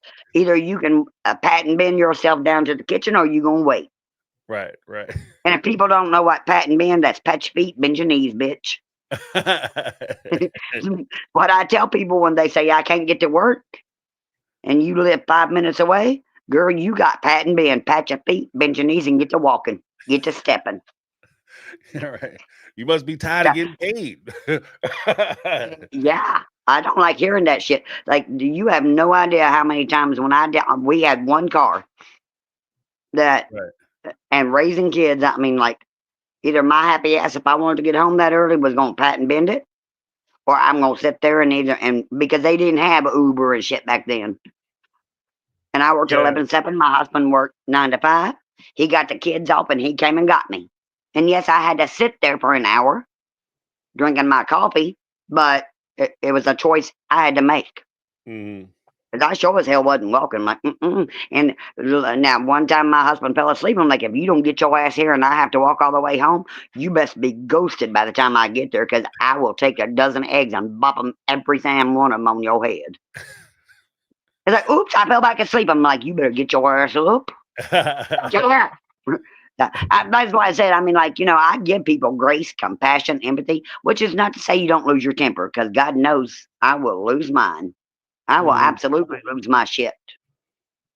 So, and I will speak my mind. If they don't like them, like, well, then take your happy ass on and keep walking. This is my Right. house. You don't get an opinion in mine unless you paying my bills. Now, you want to give me some money, I'll be happy to let you have an opinion all you want. But till you give me some cash, you don't get to have an opinion. You can have an opinion, but you ain't ultimately yours is not the right decision. Right. You're not Or making it could be right. You might be right, but until I'm willing to agree you right, nope. But I won't keep you, sweetheart. I'm fixing to go in here and start my dinners. But you have a wonderful evening, baby. You too. I love You you. too. All right, love you back. You stay out of trouble, Betty. That ain't happening. Not gonna happen this week or next, girl. Nope. But Well, girl, I do have to say one thing amazing, and I promise I'll let you go. okay. With I'm not gonna. I'm not a political person, but with all the climate going on right now, I am grateful that my daughter-in-law trusts me enough to come to me to ask me how to pray. Okay. Like that to me, like, and I told her, look, I'm gonna tell you how I pray, but I can't tell you it's right or wrong. I'm Mhm. not here to guide. Like I can guide you into what I do, Right. but I want you. Like today's the first day she ever ordered a Bible. I told her start with a student because she's gonna have questions. Write them down. Mhm. Like same as I would tell Kristen, any of them wives, write down your questions. Right. You can't, and don't go, for God's sakes, do not go on the internet and try to find your answers just in people's opinions. Right. Form your own, ask intelligent questions, and we will go together and we will figure it out. And if that means we got to go to the main library, we'll do it. If we have to go to a church and find a theologian that can answer you better than I can, then that's what we'll do. So I'm sorry. I know I didn't mean to do all that, and that sounds political. It's really, really not. No, I It's just understand. I'm very, very grateful. I told her I was like, I just want her to know, or anybody questioning that it's all right to question. You know, yeah. Look what we have. We have Lutheran, Southern Baptist, regular Baptist. We have Catholic. We have like, and for somebody who's never ever had religion, Mhm. I can imagine that would be extremely confusing. Right. Like Right. I'm not a Catholic. And I told you once before, I scared the poor priest, and I'm praying I don't get in trouble for that. When he came in and he was from Jamaica and said, he started backing out of my room because I said, I'm not dead.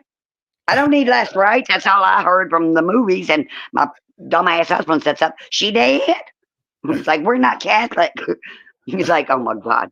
That poor priest literally did this and started backing out of the room. Was like, I was going to pray with you. I'll just pray for you. And he never came back. Oh wow. Well, I said, that's well, pretty funny. oops. You're right. Now, he was going to pray for me, but he wasn't about to stay in the room. He's like, no. He's like, these people are a little bit much for me. This is not in my job description. But you go have a wonderful evening. And like I said, I hope everybody, if I joke around, that they take it with a grain of salt because I never, ever mean anything mean or hateful, ever. Awesome. Awesome. Well, Uh, thank you I so love you, much, sweetheart. Betty. I appreciate it. You have a great night. You too, sweetie. All Bye, right. baby. Bye. Awesome. Awesome. Next up we have oh wait, before I go to the next person, we had two super chats. Two super chats from Renee Cataldo. $5 super chat. No message, just the love. Thank you so much, Renee. Appreciate you. I'm gonna give you a little something, something though. Hope you don't mind. Then we have Raiders Mom. Raiders Mom in the house. Salute. $1.99 super chat. You gotta understand Kody and Robyn. Oh, you gotta understand Kody was using his washboard abs. He's using the washboard abs to do that laundry from Robyn. You know what I mean? Which is why he didn't get the stains out. You can't use smooth rocks to get to scrub stains. I'm just saying, it's just not gonna work. So using those washboard abs. All right, give Raiders my little something, something.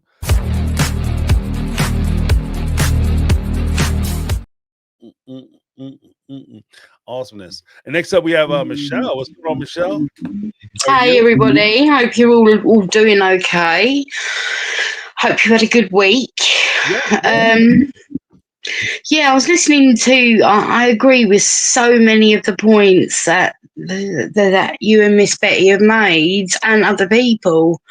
But I do have to say, I think turning a blind eye to people's irresponsibility often ends up with really detrimental results. It just does. And they've never, the OG3, and as wonderful individuals as I think they probably are, they can't feign ignorance to the outside world. They interact with the outside world.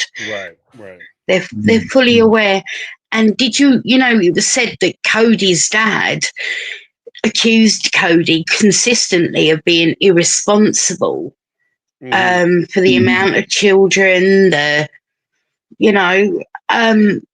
and yeah, he is responsible for being the human photocopier for DNA, but at the same time, he could only get away with it if they let him. Right. They should at some point have made him do what it says on the tin. Do the instructions. You need to step up to the plate and be a man.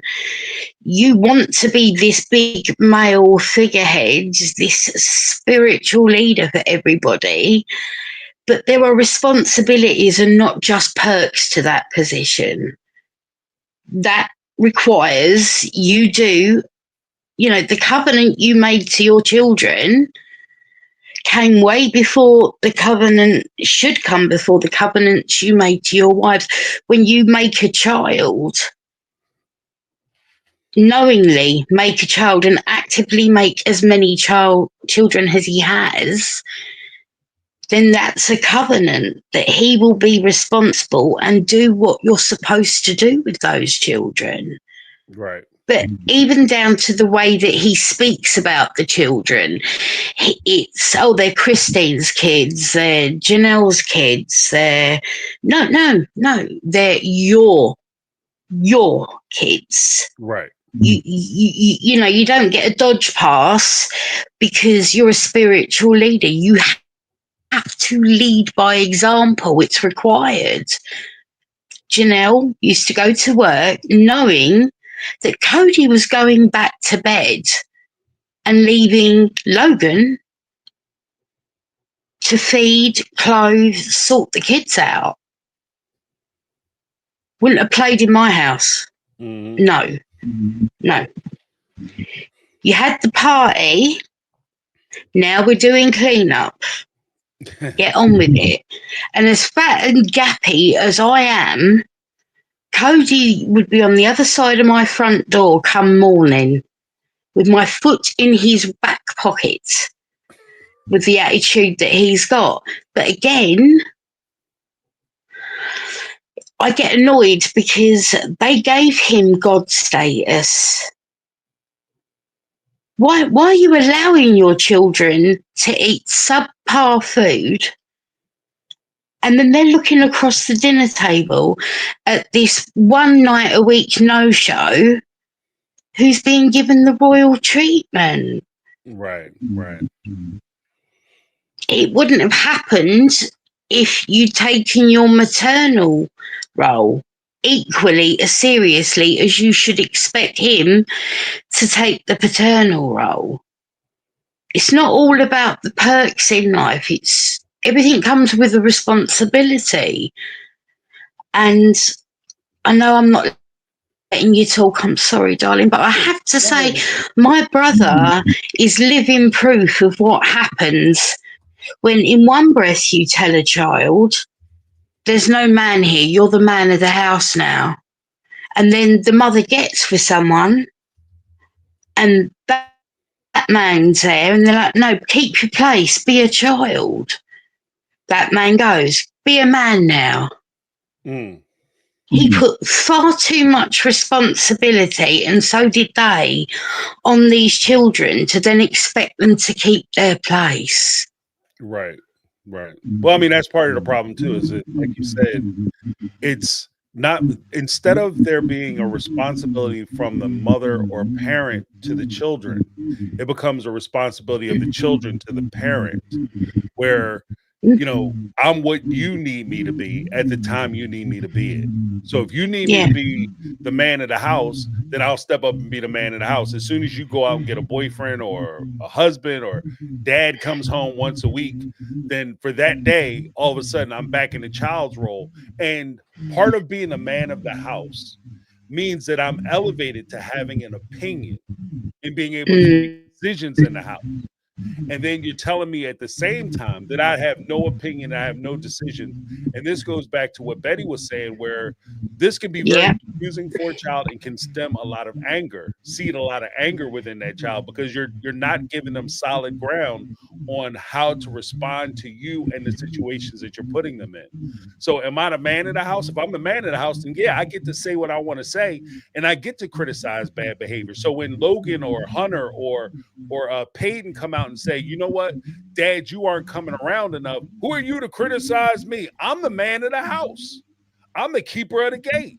So I do get to criticize what you're doing and what you're not doing. Well, you're not the man of the house unless I'm not there. What? Either I am or I'm not. Like, Yeah. you know what I mean? Pick Either a I'm the child, lane. I need to stay in the child's place, or I'm the man of the house. I can't be both. Yeah, pick a lane or you're going to screw them kids up. Mhm. You're just going to psychologically have them in a state of utter confusion consistently. That's what you're going to do. Right. And Right. it's not fair. And at the same time, I do think people can only get away with situations in such an in your face way if you let them. Mhm. He got away with, like I say, being a god, treated as if, everything had to be about him. Absolutely everything. So, of course, he's bought into the hype. And now he's walking around so full of himself, he jumps over himself. So it's like, you've got to say what you mean what you say, and be prepared to stand behind anything that comes as a result of that. But Right. Right. I agree with Betty as well. It does seem as though the real reason Christine finally kicked it and said, that's it, off for carnal reasons, as opposed to, yeah, she has admitted all these other little things or big things or whatever have built that. But him saying he didn't want to be intimate was like the straw that broke the camel's back. And to me, no, I wouldn't be leaving my child, any child, with somebody that, let's face it, it would seem is arrested development at least.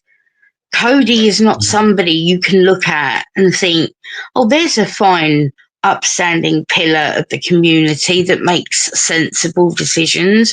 I will leave my real human being child with him, my living, breathing child.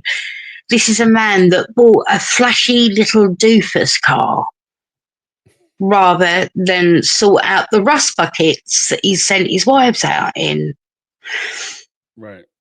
Well, Was that the best decision to make, really? well, because even in that, I would say when we break it all the way down, right? Mm, This is what I'm saying. I can understand there's reasons and I can give excuses as to why Kody would go out and buy that car, because he wanted to exhibit that he was financially able to take care of these women. However, the responsible thing to do, right? Because the looks are more important than the actuality. But the mm, responsible thing to do is, like you said, instead of just getting yourself a brand new car so you look good going places. And when mm, they criticize the wives because their cars broke down and they blowing flats because you putting used tires on their cars because you can't afford to give them real tires, and the motors are being held up with like duct tape, spit, and chewing gum. There's a point where you look at that and say, you know what, I can do better. I can forego this brand new car and I can take care of their cars or put them in something better. If somebody's going to get a new car, and here's the thing for me, if somebody's going to get a new car or a better car, I'd rather have the person who is not only, my wife, I'd rather have her drive a better car than me. But at the same time, if she's the one who's doing the children, because that's how Hmm. he's doing his family. These women weren't just driving around by themselves; they were driving the kids around. And so you put yourself in Yeah. a brand new car and got them sitting there with them, blow them up, skid them out tires and shit, and you got them driving all around town, possibly getting in car accidents or having wrecks with your kids in the back. Then we have to address that too. Like I said, I can understand the reasons why Kody felt like he needed to get a new car, but I don't think that excuses the fact that he got new cars. Also, I just wanted to say that if we're falling on this religion being based on gender roles, right, Mm. it's not all perks with a gender role either. Why is he having these women work? If he's the man, they've got to remain women, they've got to remain subservient. I had the funniest conversation with my friend's husband because he was a little bit chauvinistic. We hung her out too much for him to carry that on. But he said once, he was like, yeah, well, women, you must, why don't you just do what you're supposed to do and that? Why don't you just wash up and keep your opinions quiet like in the good old days? And I was like, that's all right, Bridget. That means you don't have to get a job. You can quit your job today Right. and we won't have to carry shopping anymore. Because women are not expected to fetch and carry heavy stuff. We have to be treated like delicate wallflowers. So there'll be no more of this us digging up the garden or helping you move the shed, because if we're females and we're supposed to be, delicate little flowers, we can't be doing none of that. Oh no. No, thank you. You've enlightened me so much. That man never changed his attitude so quick in all of his time, because we actually put it in practice for a whole weekend. I was like, all right, let's have a wager. Let's stick to just strictly traditional gender roles for the whole weekend. This started on a Friday. By Saturday afternoon, he was like, nah, let's just go back to how it was. Yeah, it's all Yeah. right. This ain't Yeah. gonna work. So there. My head, Well, sorry, I've just yapped and yapped and yapped, but you know me. That's how it goes. That's how we roll. But my love to you all. Have a wonderful week and have a good one. All right, thank you, Michelle. Thanks, James. Oh, Thanks, mods. Take care. awesome points. Next up we have Sharon. What's going on, Sharon? Hey, James, just hanging out and listening to you this evening. How you doing? Doing well. Good to hear from you. I think the biggest reason we can give the OG3 benefits of the doubt, so to speak, is because of the out and out lies that Kody and Robyn tell. Now, yes, there's parts of it that we're now hearing were different from what we were seeing, but I'm gonna be honest. I felt like you could tell all along that there was sort of untruths being told. Right. All of a sudden you'd hear, yeah, Janelle left one time and this and that kind of thing. And, as far as their kids, see, I'm what we call in the South a mama. See, my kids is everything. They may be my husband's children, but them's my babies. Mm-hmm. I'm going to protect them with everything in me from anybody and anything. That's just the way it be. Right. So, the things going on and him not treating my kids right and stuff there, I could take it all day long, but you ain't dishing it to my babies. No, nah, step off. Right. Because we will go to the wall with this one, I promise you, and you will not win. Well, But how do you feel about like the I don't know if you read Christine's book, but there was a passage where she had talked about we had talked a little bit about it with Betty earlier about Truly right. and that whole debacle. Well, Um, and see that's I'm like, well, I would have had a hard time leaving my child, but you think about anybody having to work every day, and that was what was considered her job. And from what I understood of it, now I may be wrong because I don't have the book. I just did the audio and just listened to the audio. But it was like she wasn't that bad when she left, and she had already taken her to the doctor. right.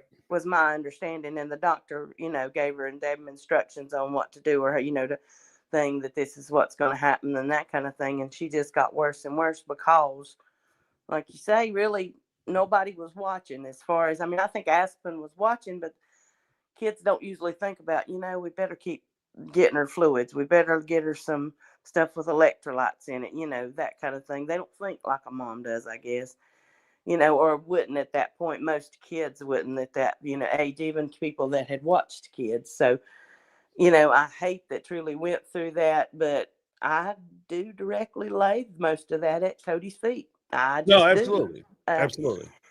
And No, but like I say, I think that's part of the reason why we give the OG3 a little more leeway in these things, is because it's hard to, when they're facing up against Kody and Robyn, who are never admitting their faults, never admitting their wrongs, never admitting their parts in anything. Even when he said, I think Christine partly blames me for Truly being so sick. Well, dude, why the fuck wouldn't she? right. I mean, for real, kind of thing. But he never did admit that he was neglectful in that. So I think, and I'm not excusing their behaviors. I think part of the thing is, if you have to defend so vehemently what you're doing, there's a little bit of you that thinks you're doing something wrong. No, I agree. No, So well, the them going reason, on to the show to try to prove that polygamy is not all a bad thing and all that kind of stuff, and that some normal people do this kind of thing. Listen, you do you, boo, and I'll do me. I'm not going to sit in judgment of you, because that's not my job. That's God. God will take care of that. I don't have to worry about it. But I think that's part of it too, and they knew they weren't as because they'd already had the issues. Kody and Meri was already having issues. Janelle had already left a couple of times, and Kody and Christine were not on thing. But then I think that Robyn is a massive, massive, massive manipulator. I think she's Kody's yes woman. I've worked with people that were bosses that wanted yes people around, and I'm going to tell you, I'm not it. If you're walking down the line and you're fixing to fall in the hole, James, I'm going to tell you. You got a business idea and I see that it could cause you problems down the future, why wouldn't I tell you to try to save you heartache? mhm. So her being a yes man is exactly what Kody wants. Her children being yes children, because she's manipulated them to be yes to whatever Kody wants. I'd love to hear it been a fly on the wall when she lit into him about dating in that RV accident, ATV accident, because I bet you she lit him up. No, I'm sure. I'm sure. I bet she lit him up, but we don't never see that kind of thing because it went against the story that TLC was using. Well, I think that you won't see it for another functional reason, and that's just that would go against her power in the relationship. She Yeah. would be undercutting herself because her power in this relationship.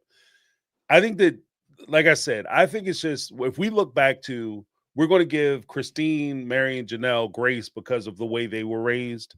We also have to recognize the way Robyn was raised. Robyn was raised to understand the power dynamics in these situations and to take advantage of those and exploit the weaknesses and take advantage of those weaknesses in these situations. Oh, She's like, absolutely. Robyn is better suited to understand how to work her way up to the top of polygamy. She just plays the polygamy game better.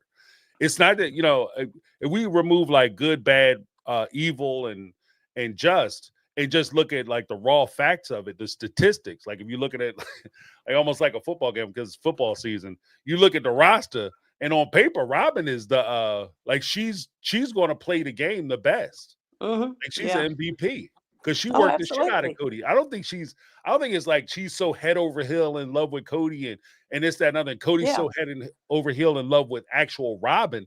I think he's in love with the way Robyn presents herself, the way she acts, and the way she treats him. And the Right. image that she has is that she presents herself in such a way, oh, she's this doting, caring wife who's subservient and what do they say, submits herself to me. And that's what makes her amazing. But Robyn has already shown that she's not that person when it comes down to it. She Yeah. just presents herself that way to Kody. So Well, and I think you'll never see her. exactly, and I think what's ironic for me is everybody's all, Kody and Robyn love each other. Their love, they're their soulmates and all this stuff. I'm gonna be honest with you. I think the OG3 came in more because of love with Kody, believing that he loved them and they loved him, kind of thing, than Robyn ever did. Mm-hmm. I think Robyn came in to get, like you say, to get up to the top of the heap on that family, to get in with the TV stuff and to get into the money and get in help to pay her bills and stuff, because they were manipulating the situation differently, or she was, and he was going along with it because of what he thought he was getting in her. The just the whole situation, of how long they courted. And that was a very unusual thing they've all said it. It was very unusual for a man to court somebody with already having that many wives that Right. long. It has only, usually only lasted a couple of months. But I will say too that a lot of people give saying Meri was a real hard disciplinarian, but every time she had to tell Mariah I know something about it, honey, I felt like she was fixing to go down on her knees to beg her forgiveness. So I Mm. don't know that she was all in, full tilt to the wall, balls to the wall, a disciplinarian across the board. I think she's just doing it to everybody else's kids, Right. except her own. Because I think she was treating Mariah special because she was her only one. And I think that it was easier for her to discipline everybody else's kids but her own. So, I mean, that was for me part of it. Listen, I'll tell you one more thing and I'll let you go. Sobbing Robyn and Fire Marshal Kody. That's all I can think of this evening. I sent you a little clip of a picture from Big G's graveside in an email. I wasn't sure if you got it or not, but it is a picture of a guy who looks to me like his face is all, the fuzzied out and that kind of thing. But if you watch him throughout the whole thing, he's got movements and rocks a little bit and moves just like Dayton did. I wonder if that wasn't Dayton at the service. He was Oh, away from Robyn and Kody, kind of thing. He was on the other side of them, but he participated in something because he handed somebody a cup or handed somebody something, kind of thing. And just his movements and the way he stood and that kind of thing, it looked like Dayton to me. Check it out and see if you think it's him. I will. I will. Thank you for that. I mean, But I I'm mean, sure because that him he and was Big G there. He were probably pretty just doesn't want to be close. caught on camera because I don't think he wants to participate in the show anymore. Yeah.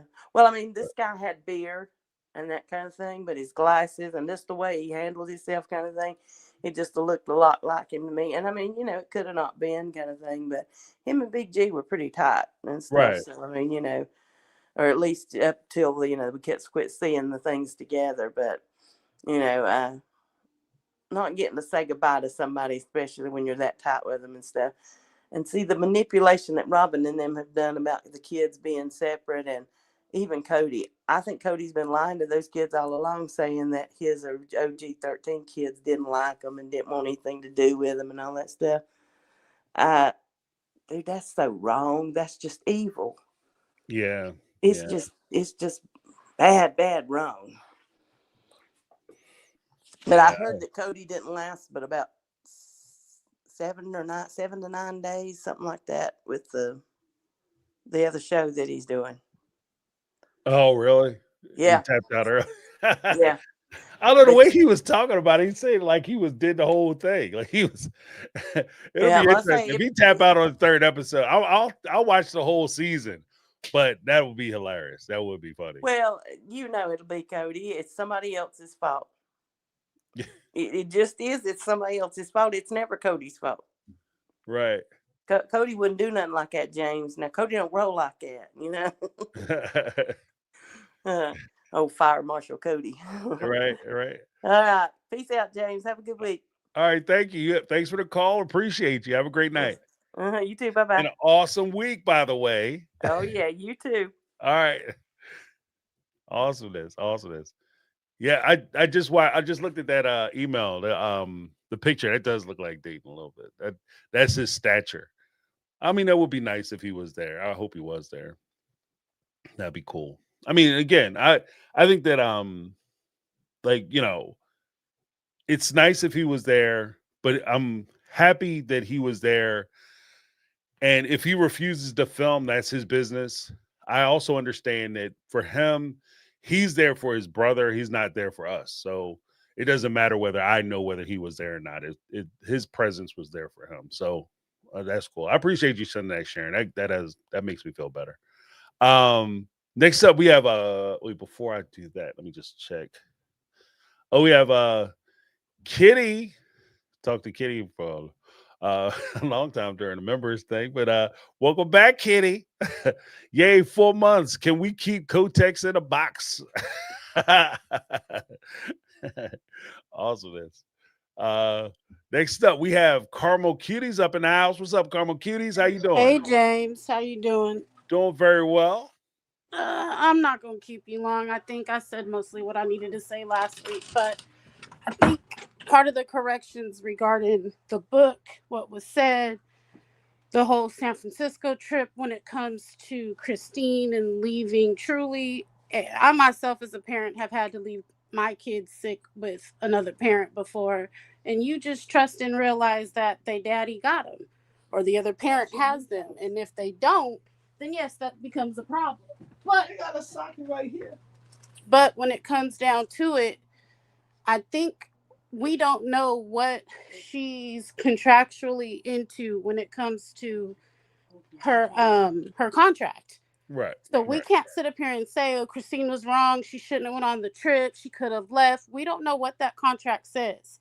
And other families on TLC who have done that and not fulfilled their contracts, unfortunately, have been sued. I mean, look at what's his name, John Gosselin. Wasn't he sued for over millions of dollars because he didn't fulfill his contract? Mm-hmm. Yeah, I think so. I know he got sued. I don't know how much it was for, but it was for quite a bit. I'll say this. I think that like in response to that, I think that it's fair. It's a fair criticism to ask the question. But the very subtle answer is, as it's always been for me, is that these aren't just these women's kids. Christine left Truly with her father. Exactly. I don't care about the other kids. If the other kids are watching, they're old enough to watch younger siblings, that's fine. But ultimately, it just comes down to basic rules of leadership. You can delegate authority, but you cannot delegate responsibility. Right. As a parent, if I have my daughter watching, like, well, I guess they're relatively close in age, so that'd be kind of ridiculous. But if I had a young son and I had my daughter watching my young son, I'm responsible. She's not responsible for anything. Right. She's the babysitter. She's watching them, physically or whatever, while I'm doing whatever I'm doing. But if something is going wrong and there's an issue, when she comes to me and says, and especially if she informs me, Dad, this is a problem, something's going on, little Joe ain't feeling good or whatever the case may be, then it's on me. It's 100% on me to make sure that the child is okay. There's also a thing too where when Christine left, Truly wasn't in that bad a shape, according to Christine. And all the information that we have. She wasn't that bad. So she was displaying like there was an issue. She went to the doctor. The doctor told her she was fine. She was displaying like cold symptoms. She didn't really think too much about it. Just keep an eye on her. But the second Aspen comes over and says, yeah, Truly's acting weird, she's not being responsible. Aspen, and to fill that in, I'm sorry, but to fill that in, Aspen has been watching his child since she was born. Aspen has been watching her other siblings since she was a little kid. Since she was like 8, 9 years old, she's been watching them. So with that much experience, if your babysitter, at that point, somebody said she was 18. If I give you that, I think she was a little younger, but if I give you that she was 18, she has 10 years of experience watching children, and she's saying she's seeing shit that is disturbing her. That would be reason for you to take your ass across the street. Leave Robyn's house, take your ass across the street and figure out what's going on. Because she has experience. You understand what I mean? So I'm not going to put this on Christine. I put that in there to say that, like, when this happened and you realize you can't trust your partner, because that's what it would come down for me. Right. I can't trust my partner because you only get one time to try to kill my child. And that's it. I don't give a shit. I don't give a damn how good the cuckoo is. It's over. That Thundercat could be slapping like a mug, but I will not let you watch my kid. Maybe I'll come visit you every other weekend, but you are not watching my kid again. Like that, you are off limits. Right. So I don't know. But I mean, think it is a touchy subject. I'm sure it's probably ate Christine up in the back of her mind all these years just the same. When it comes to Isabel, unfortunately, she had been in pain for a while.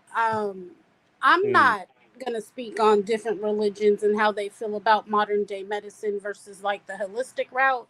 I feel like every person has the right to decide how they want to heal their body from the inside out. Period, point blank. Some people go to the doctors every time you blink an eye, and some people say, well, grandma got the remedy in her kitchen. I'm going to figure it out and keep it moving, and I'm never going to the doctor. So right. when it comes to Isabel and her scoliosis, they tried the camp that she went to do the exercises. She wore the brace. But I think when it got to the absolute point where that baby girl could not take it no more, Christine said, bump it. We're going to do whatever we need to do to heal you, fix you. I don't give a damn if it is COVID. I don't care if it is a pandemic.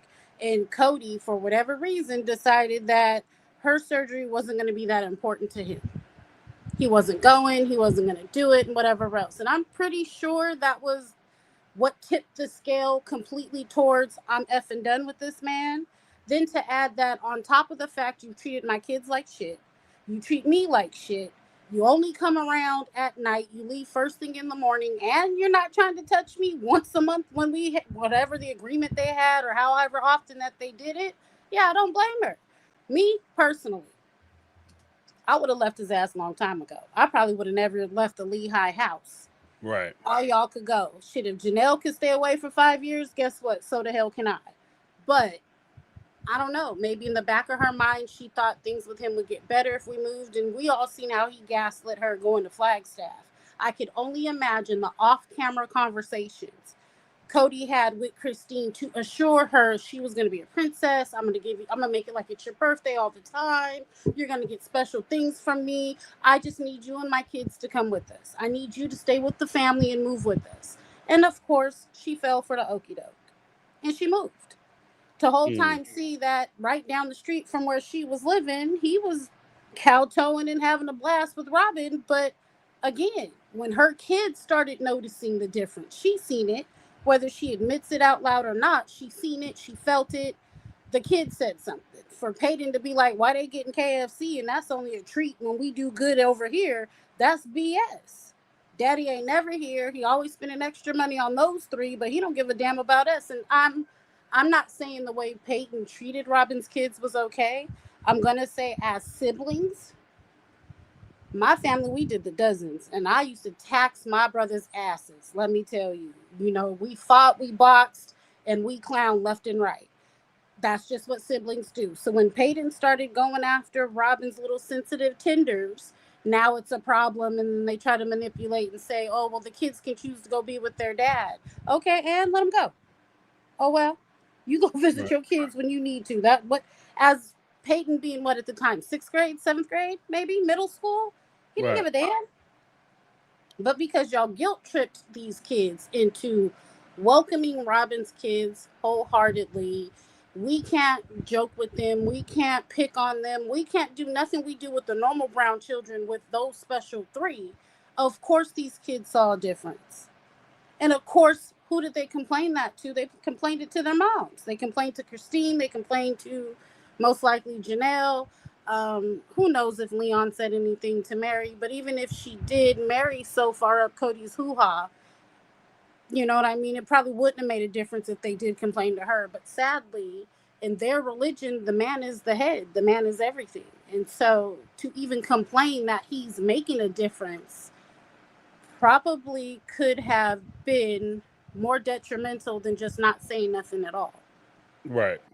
As you see, he would withhold whatever. And I'm sure he probably withheld money too. So Christine had to figure out ways to still provide for her 6 outside of what they were getting paid by the show and the family pot and whatever else. Like, it's a horrible situation to be in when you think about it long term.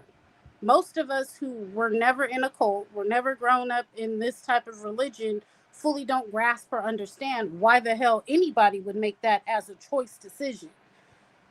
But I have to somewhat give grace to those three because I didn't grow up like they did. I didn't believe in the stuff that they believed in. So how I feel in my opinions may not correlate with what they actually did in true, in life as we're speaking like common day, because they grew up differently. Right. This was embedded in majority of them. And so sadly for Janelle, she decided to make the choice and switch over later in life. But for definitely Christine, Meri from kindergarten on, and the form of polygamy that Robyn knew, this was a choice for these women. And sadly, a choice for them was definitely a choice for their children. Right. Right. So you don't give that same understanding to Kody? Nah, I'm sorry. Kody don't get that. And that's because I feel like he genuinely played the game. He played these women against themselves. Anything to make him come out on top. Kody's the devil as far as I'm concerned. And I feel like he snake and slithered his way through this, including with Robyn's help, because she helped orchestrate, manipulate, and everything else. Kody didn't have a single thought in his head that wasn't one of Robyn's thoughts once she came into the family. Well, let me ask you this, because didn't Kody grow up in that same situation? He was like Janelle, I believe. They grew Well, up. I mean, they grew up in the and then- LDS church, but it's Yeah, like the LDS church, the AUB is a bastard child at LDS church. yeah. So That's what it's they say. basically the same thing. The only real difference is the principle of polygamy. So, I mean, Right. they kind of, and especially if you grow up in LDS, it's a more traditional family structure, which Mhm. means that the women are submissive to the husbands. They don't have the same, like, clearly it's not like they're not allowed to go out and pick up other women, but Right. at the same time, the husband is the leader of the household. Right. And so, like, if Kody grew up in a situation where he thought, men are the leaders of the household and it's all about what the men want, obviously I think it's a poor interpretation of that principle, because there are guys out there who say, I'm the leader of the household, and they take that responsibility serious and they Right. put their families first. But that would be part of how Kody grew up, though. You know what I mean? I don't think Kody's reasonings for going into this religion and living a polygamous lifestyle were genuine from the gate. I don't. I just feel like maybe he did that to prove to his dad that he was better than whatever his dad felt he was, and Right. come to find out he wasn't. You know what I mean? Like, Yeah, but that would Kody, also be a impact or result of his upbringing, right? true. You know what I I'll mean? give, I'm I'll not, but give see, him that. the point that I was making through the whole thing, I'm not excusing his behavior, but I think that, like, if we're looking at it, we're just looking at it from the perspective of, I understand what you went through, and I'm trying to understand how you were brought up and how it influenced you. Hmm. But I'm still going to hold and maintain a certain standard when it comes to behavior. Right. Like, just because I understand it, I'm not going to pardon it. It's kind of like when you read about serial killers and you try to understand why they did what they did and why they have the rituals. That doesn't mean that it's okay. Right. I Right. understand what you did. You know what I mean? But I just think that, like, again, I have more sympathy for I'll say it this way. I have more sympathy for the OG3 because they were victimized by the system that they were a part of. Okay. I You can. know what I mean? If Yeah. that makes sense. No, it makes I- sense. Yeah, can I agree do. with that. I understand your sympathies with the OG3 because they Right. were the subject of the, they were the ones who were being put upon. You know what I mean? Even though they were willing participants to the institution and the system, they're the ones that got screwed at the end of Right. the day. You know what I mean? Right. I do feel more for them because, and like you said, especially because in the system that they were in, they were responsible for the children. And because they were saddled with the responsibility of the children, the negative outcomes that they experienced were also experienced by the children. Right. You know what I mean? And the children are completely innocent in this situation 1,000%. because they didn't make any 1,000%. decisions. They can't control what the parents do because, like you said, the kids knew that Kody was taking advantage of Christine. According to Christine, even in her book and before in several interviews, she admitted that when she told the kids she was leaving, most of the kids were like, about damn time. We wanted you to leave a Right. while ago. So if they Right. actually had choices, Christine wouldn't have lasted as long as she did in the relationship to begin with. But that just Exactly. illustrates how little control they had.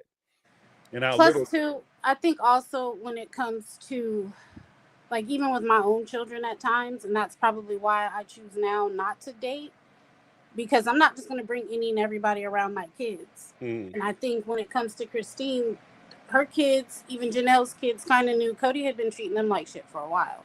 right. And they were, once they became adults, got married, and started having families of their own, they're just like, hold up, how you being treated ain't right. Why are you still there? And you can't necessarily say it's because of the kids, because half your kids was grown and already out the house. Right. Right. By the time you left, hell, Gwendolyn was on her way out the door. Isabel was on her way. Well, hell, she was living with Maddie in South Carolina or North Carolina, whichever Carolina she's at. But the only kid you realistically had in the house with you was just Truly. And he wasn't coming around to see Truly anyways. He was bypassing her, dropping the other kids off at the same exact school Truly went to. And I feel like Kody definitely went out of his way to show he didn't give a fuck. Yeah. It's Sunday. Let me wheel it back a little bit. He didn't care. All he cared about was his raggedy mouth heifer that was at the house and her young tenders and grown tenders, for that fact, that act like the young tenders. Kody made it clear from day one. Once they got to Vegas, it was all things Robyn. And that would turn me off years ago to being like, oh, I'm supposed to contribute my whole paycheck plus my MLM money plus anything else I get on the side so that y'all could live lavish and I'm over here struggling. No, ma'am. No, sir. No turkey, no ham. I'm keeping all my coins with me. And you could just be pissed off because guess what? They could end the show tomorrow and I wouldn't care. But that's my attitude. I'm not Christine. I'm damn sure not Janelle, who saw the books and saw where the money was going and sat and said not absolutely nothing until it came time for Christine to leave. And then now all of a sudden she went from being tight-lipped to a little loosey-goosey with her mouth with what needs to be stated and said. Y'all could have teamed up years ago and got what you truly deserved well before you even moved to Flagstaff. Right. Well, what do you think about I'll ask you this and I gotta let you go, but what do you think about the excerpt from the book where Christina said that she had access to the books, but she never looked at them because she trusted in Kody and Robyn? I don't know about that one. I'm still on the fence. That's one of those that kind of had me do a side eye as I'm listening on my commute to work. I actually had to rewind that chapter a couple times and re-listen to it to make sure I heard what I heard. I did what? What the shit? What? The common sense in me calls bullshit. Massive bullshit. But again, if y'all are supposed to trust in your man and he's supposed to be the head, I could see why she would turn a side eye and be like, yeah, I could look at it, but I'm not going to. Me personally, wouldn't have happened. I would have been all up and through that like Inspector Gadget. Well, hold up. This is where this check went on October 1st, 2015 at 2 o'clock p.m. Like, nah, I'm checking, minding receipts, looking at bank accounts and everything else to make sure, like, hold up, this is what y'all been doing this whole time? But again, I'm not Christine. I damn sure ain't Janelle. And I will never be married. So, well, you know what kind of hurts, like makes me a little leery about the situation is when, like you said, it's one thing for you to say I trust the system, but it's another thing for you to time and again, like I need money. Like you go to them, be like, I need money because I gotta pay for Truly or Isabel, and I think everybody should help me pay these bills off, these medical bills or whatever. And or, for whatever reason, you come to them and ask for money, and they always respond by saying, we don't have any money. But every time I turn around, you pulling up with something new, whether it's a new car, shoes, clothes, jewelry, you know what I mean, ATVs, all this shit. Like every time I come in your house, because they were at the house, they've been to the McMansion, and they saw all the artwork and stuff. I go to your house and I see a bunch of shit. Like I know this stuff is expensive.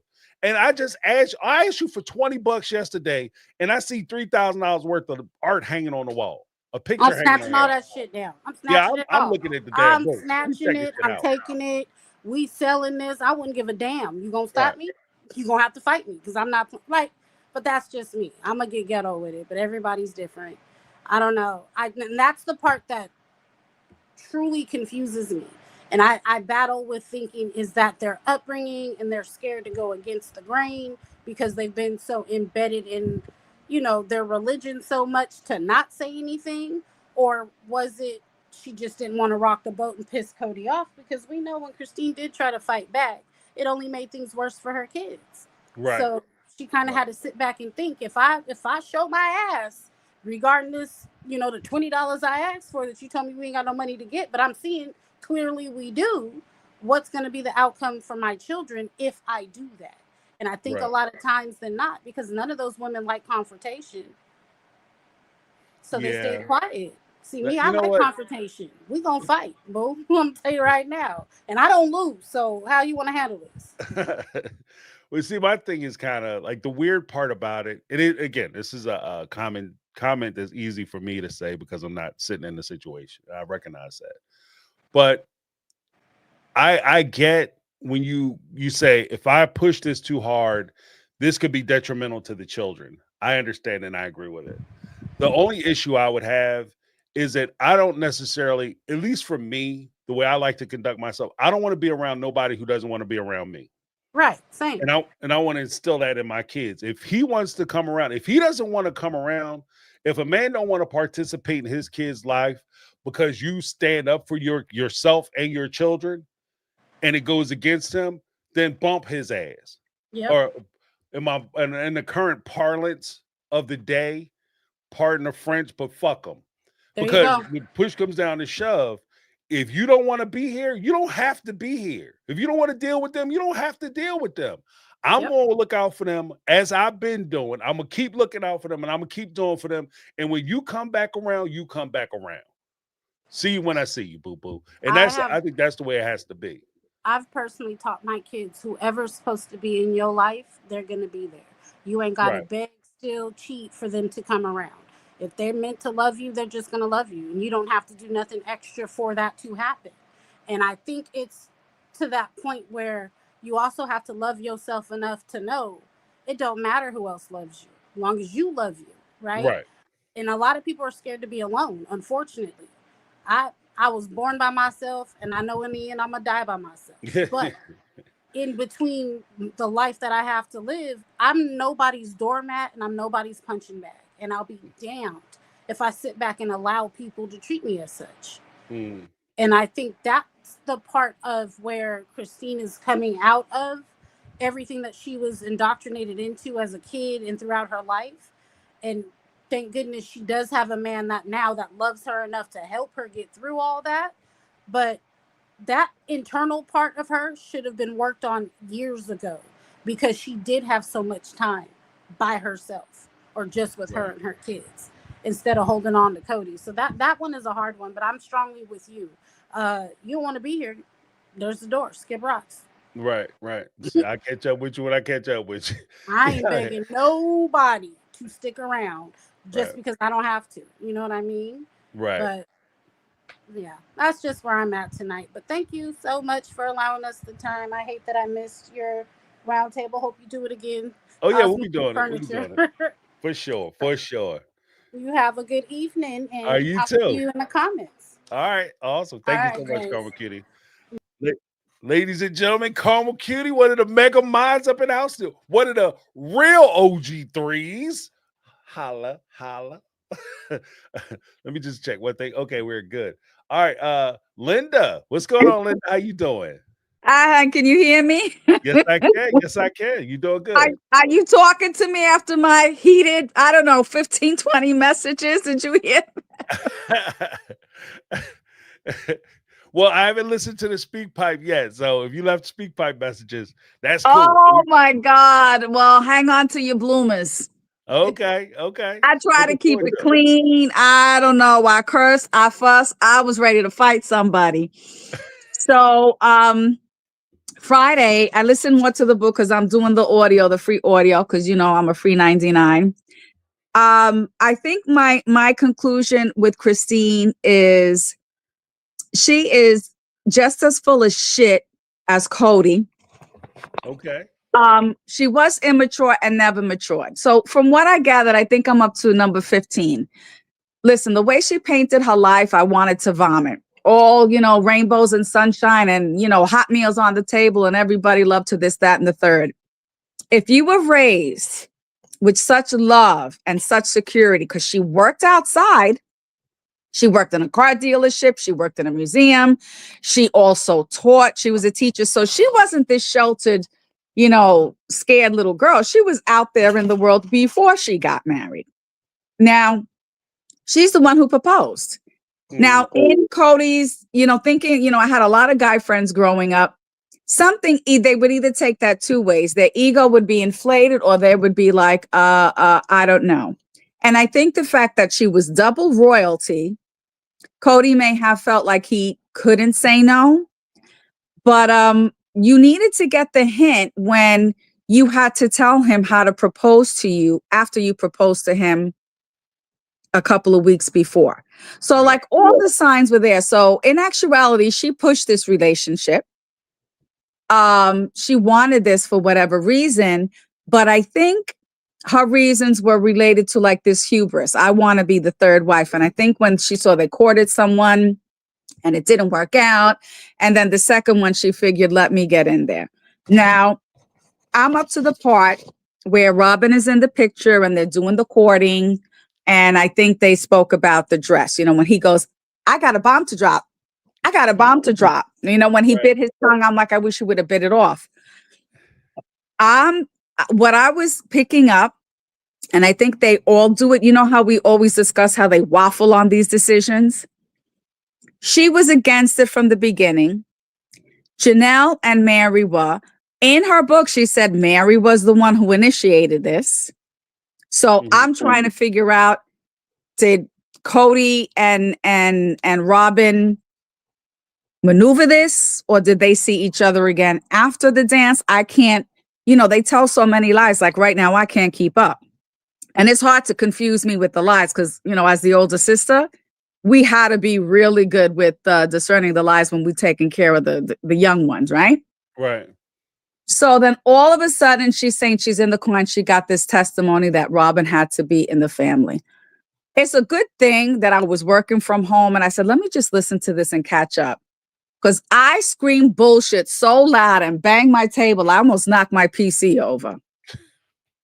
You know that you don't have a pot to piss in, a window to throw it out of. You're all working, but this is what I don't understand, James, and help me with this. So we had 5 adult salaries, right? We had or 4, the 3 OGs and them. Right. She worked about 3 jobs.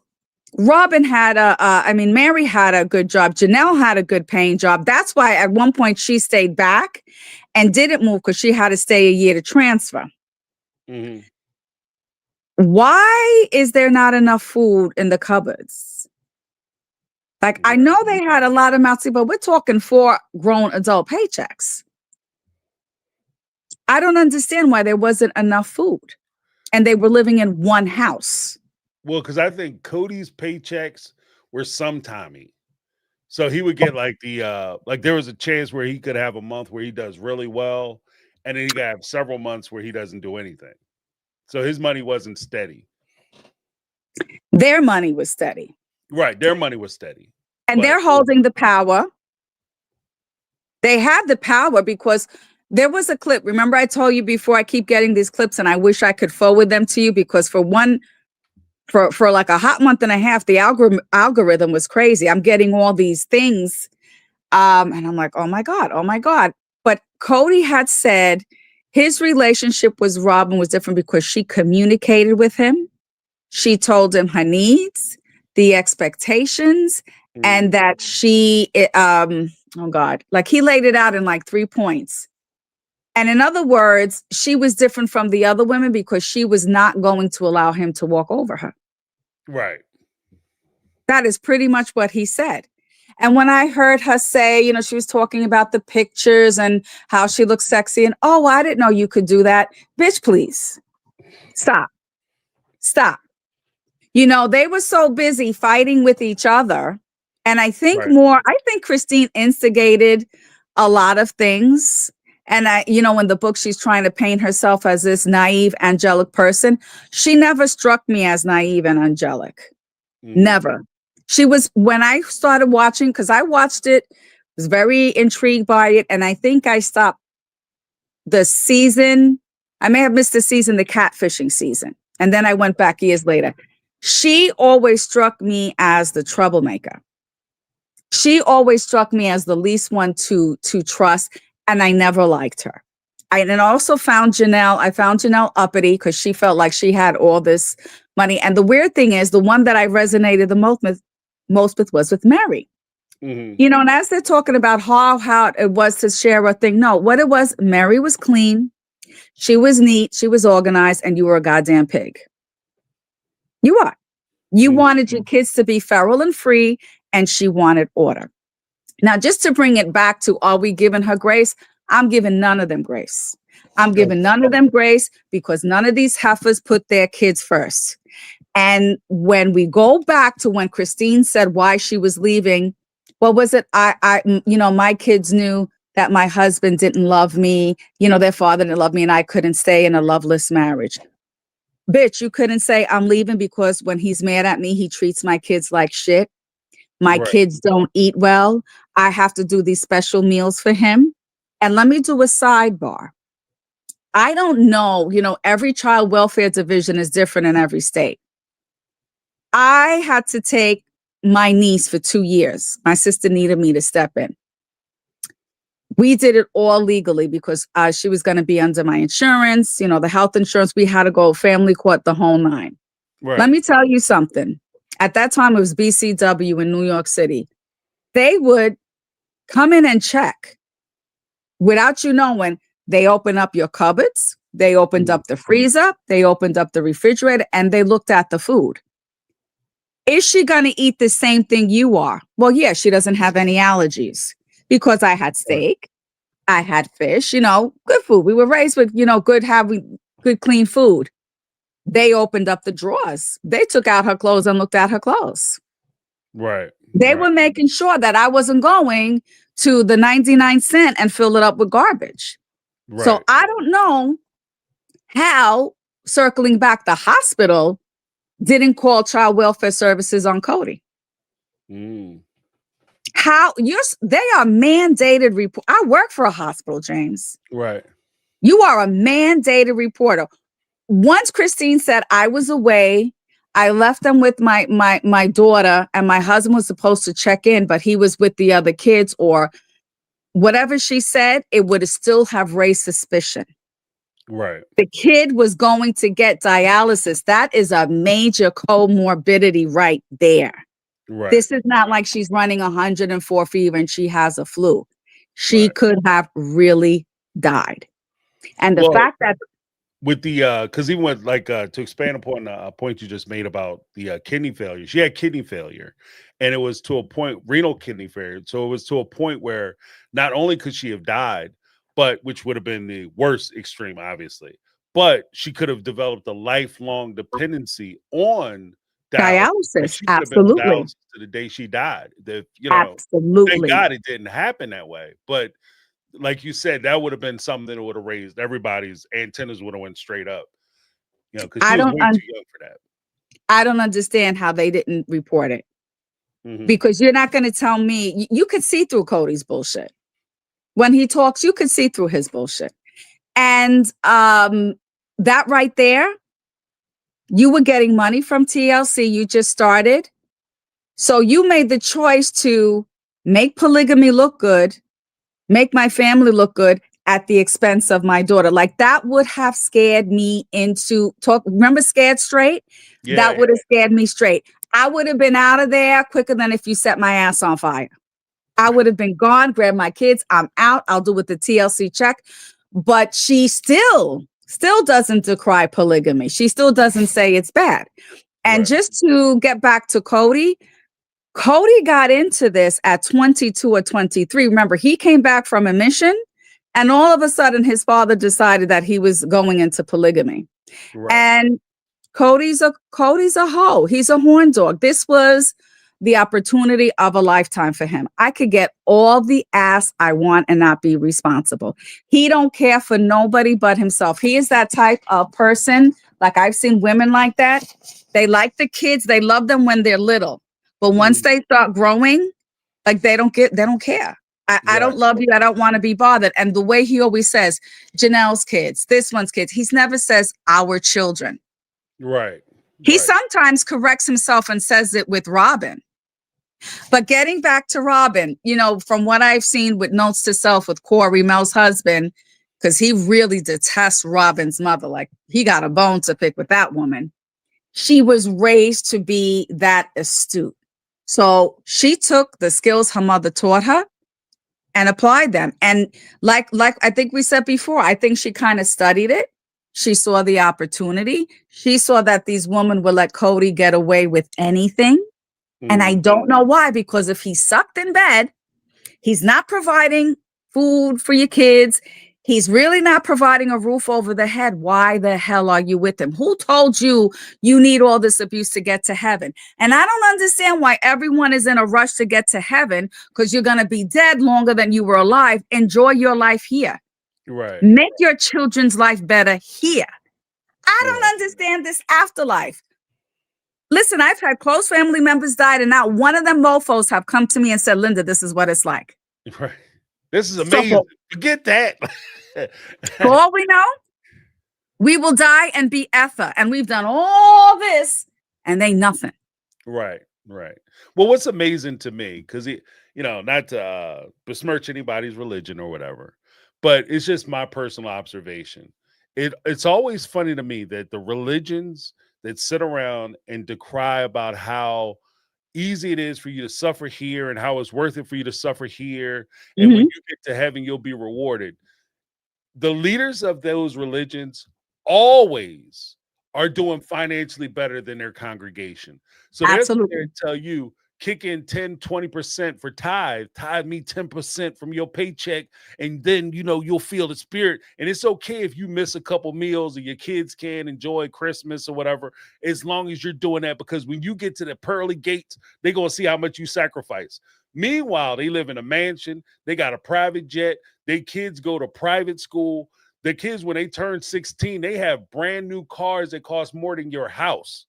But you know what I mean? Suffering isn't for me. Suffering is for thee.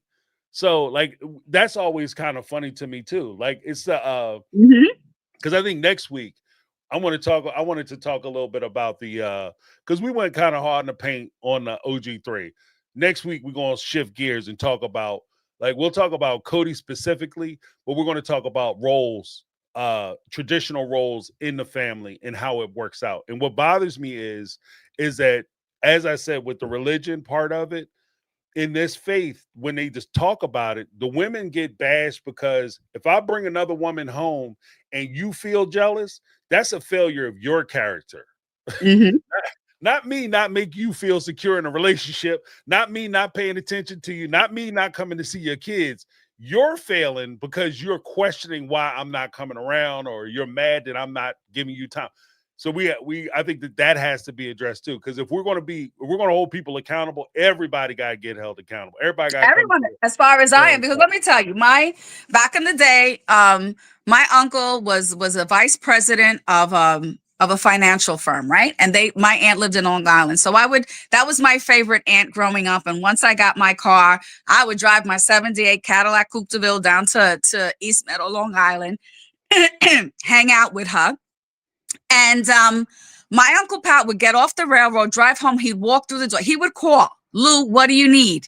You need anything? Do I got to pick up the laundry? Do I got to pick up groceries? Now, this is a man who's left the house at 5 a.m.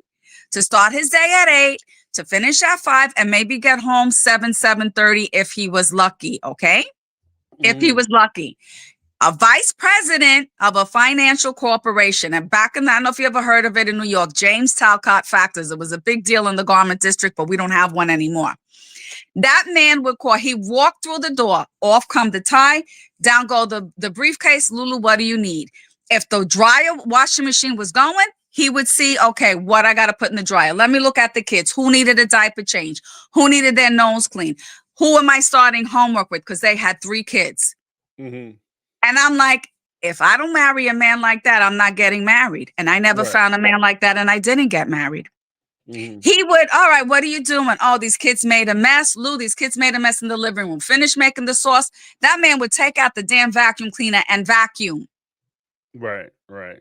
My aunt had a better car than him. Her only thing is she loved her Julie, but her thing is she loved Cadillacs. That is the family trait. That's my aunt on my father's side. She had the better car. You know why? She's got to drive my kids around. Right. He would take a hoopty. Back in the day, you could go to Pennsylvania, $500, get yourself a hoopty. That took you from the house to the Long Island Railroad. Mm-hmm. Kody was not a man to be a father. He is not a man to be a partner. Robyn just saw, I mean, I'm going to give that heifer her kudos. I'm going to give her flowers, crown everything, because she went in and she knew what the hell she was doing before she even had kids. She knew he was going to have the TV show. She knew it. Whether he planned it with her beforehand, that would let her know that he's not to be trusted. Mm-hmm. She knew she had to reel him in hook, line, and sinker, and she did. She knew every corner to put light in. She knew how to grab him. She knew, like we have a saying in Spanish, la pata que cojea. Like, I know the Achilles heel. His Achilles heels was his ego. Right. He needed his ego stroke, and he was a cheater because at one point Christine mentioned he had this co-worker that he pick her up and drop her off. Yeah. All And she right, was the talk one that on called in that, the house. James. Go ahead. I'm gonna leave that to you, my man. Go ahead. No. I'll let you tell the story, but Come on. As a man, I want the male perspective. I've been running my mouth long. Male perspective. all right. So basically, what we're referring to is that one of the passages in the book is that Kody had a coworker who he would drive back and forth to work, and eventually she started calling the house like crazy and pursuing being the the 4th wife for Kody. And then Christine got mad and she went in and cussed her out. Now I'm gonna just say, for me, like I said, if you trying to keep it all the way above board, there's no way she should have been in the car. Like, if you're gonna give somebody a ride, that's one thing. But the second there starts to be like that interest, you know when you interested. And when you know you interested, you just start saying, you know what? Yeah, I like you. I'm cool with you. I don't mind riding you, but I can't ride with you anymore because you put like it. It's not you, and she might not even feel the same way. It's not on you. It's on me. But I can't have your ass in my car because if things go wrong, we reaching for the radio at the same time. One of us decide to lean in. That's how stuff happens. And I talked about that before, like choices all along the way. Cheating just don't pop up. Like, you don't just wake up like, oh my goodness, where am I at? Why am I butt naked? Oh no, this woman is in my house. No. That's not an accident. You know what I mean? Cheating is an accident. That's a lot of decisions that are being made. It usually ends up with one big bad decision, but there's a lot of small choices that you're making all along the way. And you're 100% right. You know what it is. You know that you guys are sitting there laughing at your jokes. She cackling at your jokes and stuff. You know that shit ain't that funny, and she laughing, holding her belly. Come on now. You know what it is. And you're not going to tell me that man never cheated on those women on the road. There's Right. no way in hell. Because like Christine said, Kody should have known better, but the woman should have known better. You have to court the women before you court the man. And then Christine tried to clean it up because she was the last one to meet Robyn, and try to clean it up. Oh, you know, she tried to show kindness to us, her kids, her this and the third.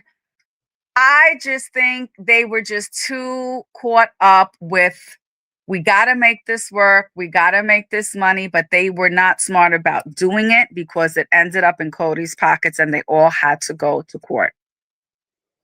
And how in the world, once they would have said, it's a divorcee with 3 kids, all of them should have said no. You could not afford it. Mm-hmm. You could not afford it. And Kody's father didn't approve of the marriage with Christine because he says, you can't afford to take care of them. Right. And Christine knew this, but she forced it. So she looked for the fire for her ass, ended up put the 6 kids with it. And then you almost lose one. He doesn't care about the other one. And it took you all that to wake up. And don't let me get started on Janelle, because we'll be here till tomorrow morning. And I gotta be up at 6:30. I'm sure everybody else gotta work. But these girls are lucky I don't have a talk show. They're lucky that I'm not a TV personality, because they would have to come correct. Right. They would have to come. I give grace to none of them. They're all complicit. And Robyn was not such a great mother either. I'm gonna close with this. Robyn, when Solomon had to have his teeth, it was milk rot, because she I don't know if I can say the word right. There you go. Yeah. And because she's trying to keep Kody, because she knows that Cody's not good with grown kids. Right. She knows it. Monkey knows the tree they climb, and that's Robyn. Mm-hmm. And then the other one. So the other one, I have little ones. You don't have little ones. She's 12 years old. Ain't nothing little about her. You got no, and I'm surprised she didn't try to have more babies. I don't know what happened. That's where she's gonna fail.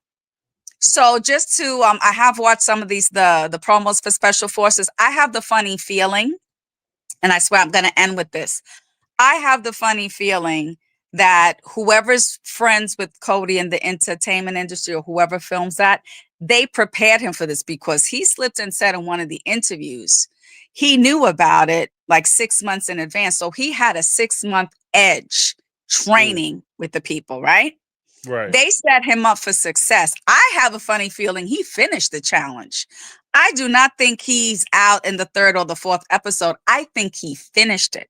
Right. Because I listened to like about 3, and he's speaking with this confidence and this thing. And I'm like, you know what? They really, they're I don't know who wants to keep him in the public eye. It's just up to us Right. to make sure we cut him at the knees. But I think he did well, and he did much better than we expected. So, you know, some of the other social media people like, oh, he said bad things. He didn't say nothing bad about Robyn. He just said, you know, she's not physically fit for this. This is very demanding. I wouldn't want her to do it. Probably the most normal husband thing I've heard him say. Right. Right. Well, I mean, I wouldn't be like, oh yeah, I want my wife to come on the show where she's gonna get yelled at and berated and put herself in jeopardy. Yeah, I think that'd be fun for her to do, unless you don't give a shit, you only care about the check. But I will say this: I think that when they start dropping those little seeds, that's the opportunity that's them opening the door for Robyn to experience opportunities from other reality shows. Yep, Dance with the Stars. Yeah, that's where they put them out. Like that's where they start. You know, when they say show a little leg, show a little shoulder. Like that's them teasing out the idea that Robyn would be available for other shows. And in addition to what you just said, I completely agree with your assessment of Special Forces. One, we have to understand that this is a production, and in a produced show, if they realize that they have a whole block of people who will hate watch the show, they don't care. We'll hate watch the show because we want to see Kody fail. And they don't care whether you like Kody or you dislike Kody. They just care about eyes on the screen. So even if Kody was failing and ready to quit, I could see them pulling him aside. Like if he's bringing in major numbers for them, or potentially could bring in major numbers for them, they'll pull him aside and say, look, man, you don't have to do this. Or we're going to give you a boost. We'll fly the helicopter super low, super slow, or do whatever we need to do to make sure that you get through this.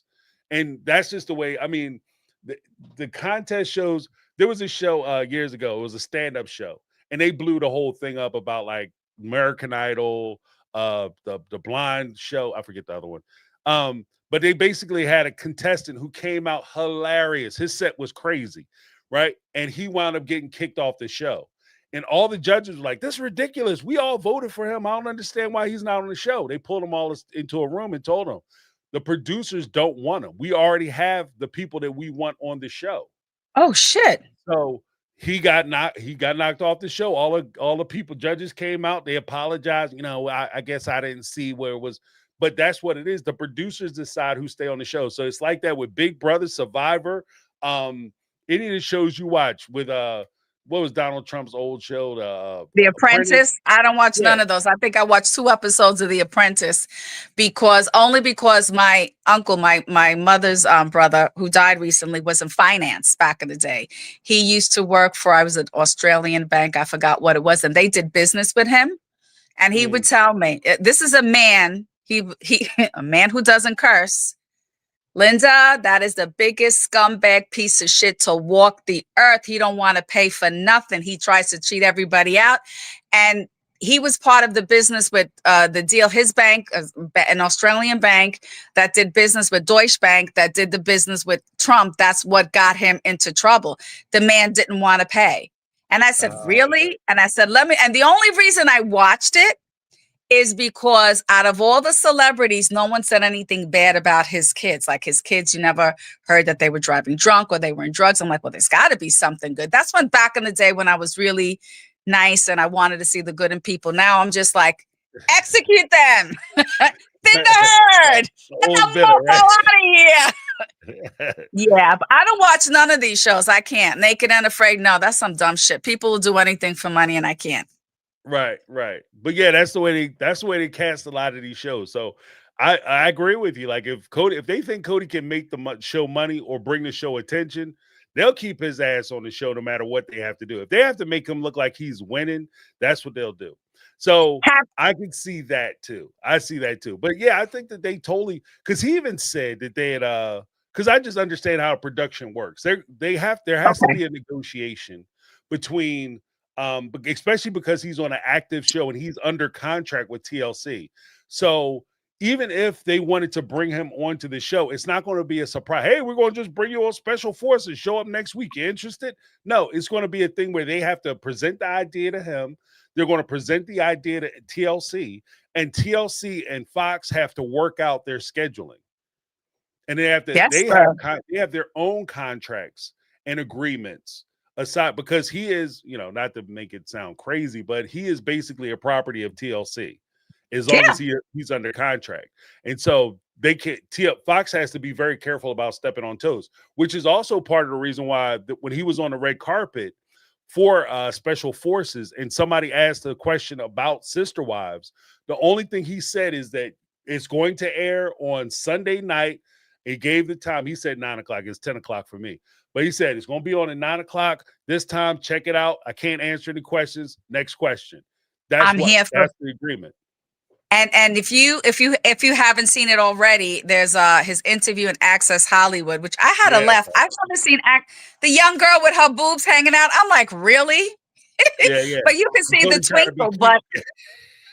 But he was incredibly articulate. I'm not going to tell you how much that pissed me the hell off. Mm-hmm. That's where I see the snake oil salesman. And that's where I'm like, that's how he talked to the OG3. But you know what? How many times are you going to fall for the same thing?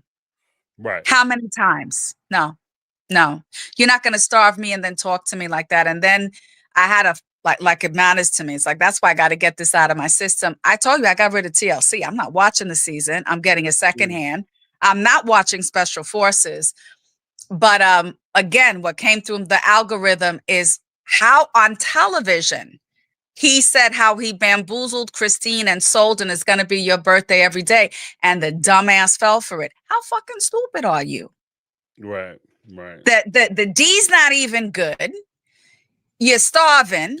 He treats you like crap. And then when he says, oh, I'm going to treat you like this. And the land was underdeveloped. It had no infrastructure. You know, you all were going to have to work again. And then listen, I'm working these jobs. I'm postpartum. You're not taking care of me. I'm postpartum. You're not taking care of the kids. I got to work and you're not tucking them in. Bitch, please. No, I think the thing is, she said something that's very telling, that when her mother left, she dug her heels in even more. Mm-hmm. To the detriment of herself and of her kids. That's why I have no respect. She and I could not hang. Hell no. I don't do weak people. No. I would have been friends with Meri, open up her eyes, leave that mofo, and keep it rolling. And I think what it is because, they're trying to throw this. Look, we're making these speculations. We didn't live with them, but we've lived a life and we have life experience. So we can make educated guesses. You could see that Meri was stern and whatever, but you know what? She was the first one to go through hell alone for 3 years with him. You don't know who someone is until you live with them. And, she's probably very neat, clean. She was raised strict. I mean, it's been said that her father ruled with an iron fist, that they were physical. right? So Right. her dad could have slapped her around. And one thing I'm gonna leave for everybody else. I believe that Kody put hands to these women. Yeah. You know what? As jacked up as it is, I think that there's I don't know. I can't, this is all speculation, but if it came out that that was the case, I would not be in the crowd of people who are surprised. Like, I wouldn't be Right. surprised, because especially the way he was acting with the whole yelling and screaming on the porch thing. Like I said, that is something that is indicative of somebody who has seen this before, so much so that you're used to it and you don't even react to it anymore. They didn't. You know what I mean? They just, all they did was just, all of them just dropped their head, looked at their eyes dropped, and they just looked at the ground. That reminded me, like, if you ever seen somebody whose parents were crazy or somebody who is in a rough situation at home, and Yep. the person, everybody's laughing and joking, then all of a sudden the person says something, ha ha ha, and it could be a joke, and the a person who potentially could be abusive looks at them, and all of a sudden everything comes down. The way they look down, they shrink almost in their position, and that's kind of what I saw. So All right. I wouldn't be surprised. The one last thing. Remember, on one of them, they were on the sofa, Mhm. and Kody had his arm around Christine and went in her face and said, "Are you still confused that we're leaving? You don't Yeah, understand." Oh, yeah, yeah, yeah, you just threatened me physically, verbally on national television. No, no. yeah, yeah. He punked out. Yeah, you know what? And it wasn't even like are you confused? I'm gonna explain it to you. It was, are you He- confused? Do you have another question? Which is, you don't, like, that's almost like a parent and a child. Like, don't ask a question. Yeah, but he said it with that threat in his voice, like, Right. my dad never liked putting hands on me, although, I got spanked here and again, but you knew not to fuck with your parent when they spoke in that tone of voice. Like, you just knew you better put your eyes to the ground and watch your breathing. Don't breathe hard. Right, right. That's the way he spoke. My blood pressure went up. I'm like, oh no. Oh no. Mm-mm. Yo, give me a heart attack. Watch this. Yeah. I had to leave it because I swear, I think if I see that man in person, I think I'll throw punch his ass. I don't like bullies. I'm the older sister, James. I beat up bullies for a living when I was young. I was the one everyone went for. I protected the gay kids, the fat kid, the immigrants that used to come in. They came to me. Why? Because I used to get picked on until one day I learned how to fight, and then that was it. Right. But as a grown ass woman, I hate bullies. Lord Jesus. I Yeah. thank God that I never did time in Rikers or no. Not right, because can't mess around, catch a case. Well, see, I'll say this. I think that there's a point with Kody that, like, and see, this is the thing too. Like, I started this out and I was saying whether we should give him grace or not. The whole point that I'm making is that there's reasons why everybody turns out the way they turn out. That doesn't excuse your behavior. Mm-hmm. That doesn't pardon what you do. Like, if you grew up in a household, Kody could have grew up in a household. I heard Wynn was kind of rough. He could have grew up in a household where, fist was flying, fist of fury was flying. But that doesn't mean that it's going to be okay because he watched his daddy do it. You know what I mean? It's not fine because, we're going to look past it. The example I used earlier, like when I was thinking about this whole thing, was everybody in the world has an excuse. Excuses aren't that hard to come up with. And if somebody were to do something to your kids and you found out that, oh, well, they were also subject to this and they were brainwashed and they were raised in this and this is what they thought, and that's why they tried to groom your child, or that's why they tried to scoop your kid up at the school or the playground. I'm not going to sit there and say, no, that's okay, I understand. I'm not going to understand shit. I don't care, because at the end of the day, I have a certain set of standards. And I think that we are trying so desperately to understand people that we're not necessarily trying to hold them to our standards, but we're not holding them to any standards. Common decency. Right. And it's do no harm is a big thing. Like, just do no harm. Like, if they want to, like, look, If Meri, Janelle, Christine, Robyn, and Kody, they all wanted to jump into bed together and do things or whatever, what they used to call we don't get weird. If they want to get weird, I don't care. That's the funny thing about it. They said it like, oh, we keep all the relationships separate and we don't do weird. I don't give a shit. I don't The care. problem I have is that you're pulling your kids into it. And then later Exactly. on, if you decide to do this, and this is the whole thing, if you're old enough to make the decision to engage in a thing, then you're old enough to deal with the consequences of your decision. You understand what I mean? Like, if we're going to say that they're free Absolutely. to make the choice to do it, then we have to recognize that they have to understand what the consequences are if it doesn't work out. Mhm. You know, so I know Yeah. some people are not going to agree, but it is what it is.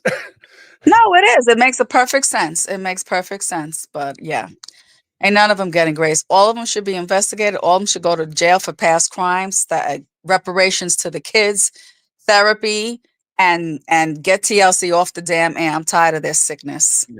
Yeah, they are pushing the boundaries. Like, there's certain shows. Like I was talking about it earlier. Like I was watching a lot of the 90-day stuff. They just released another 90-day. I was like, I can't watch another one. I'm not doing another one.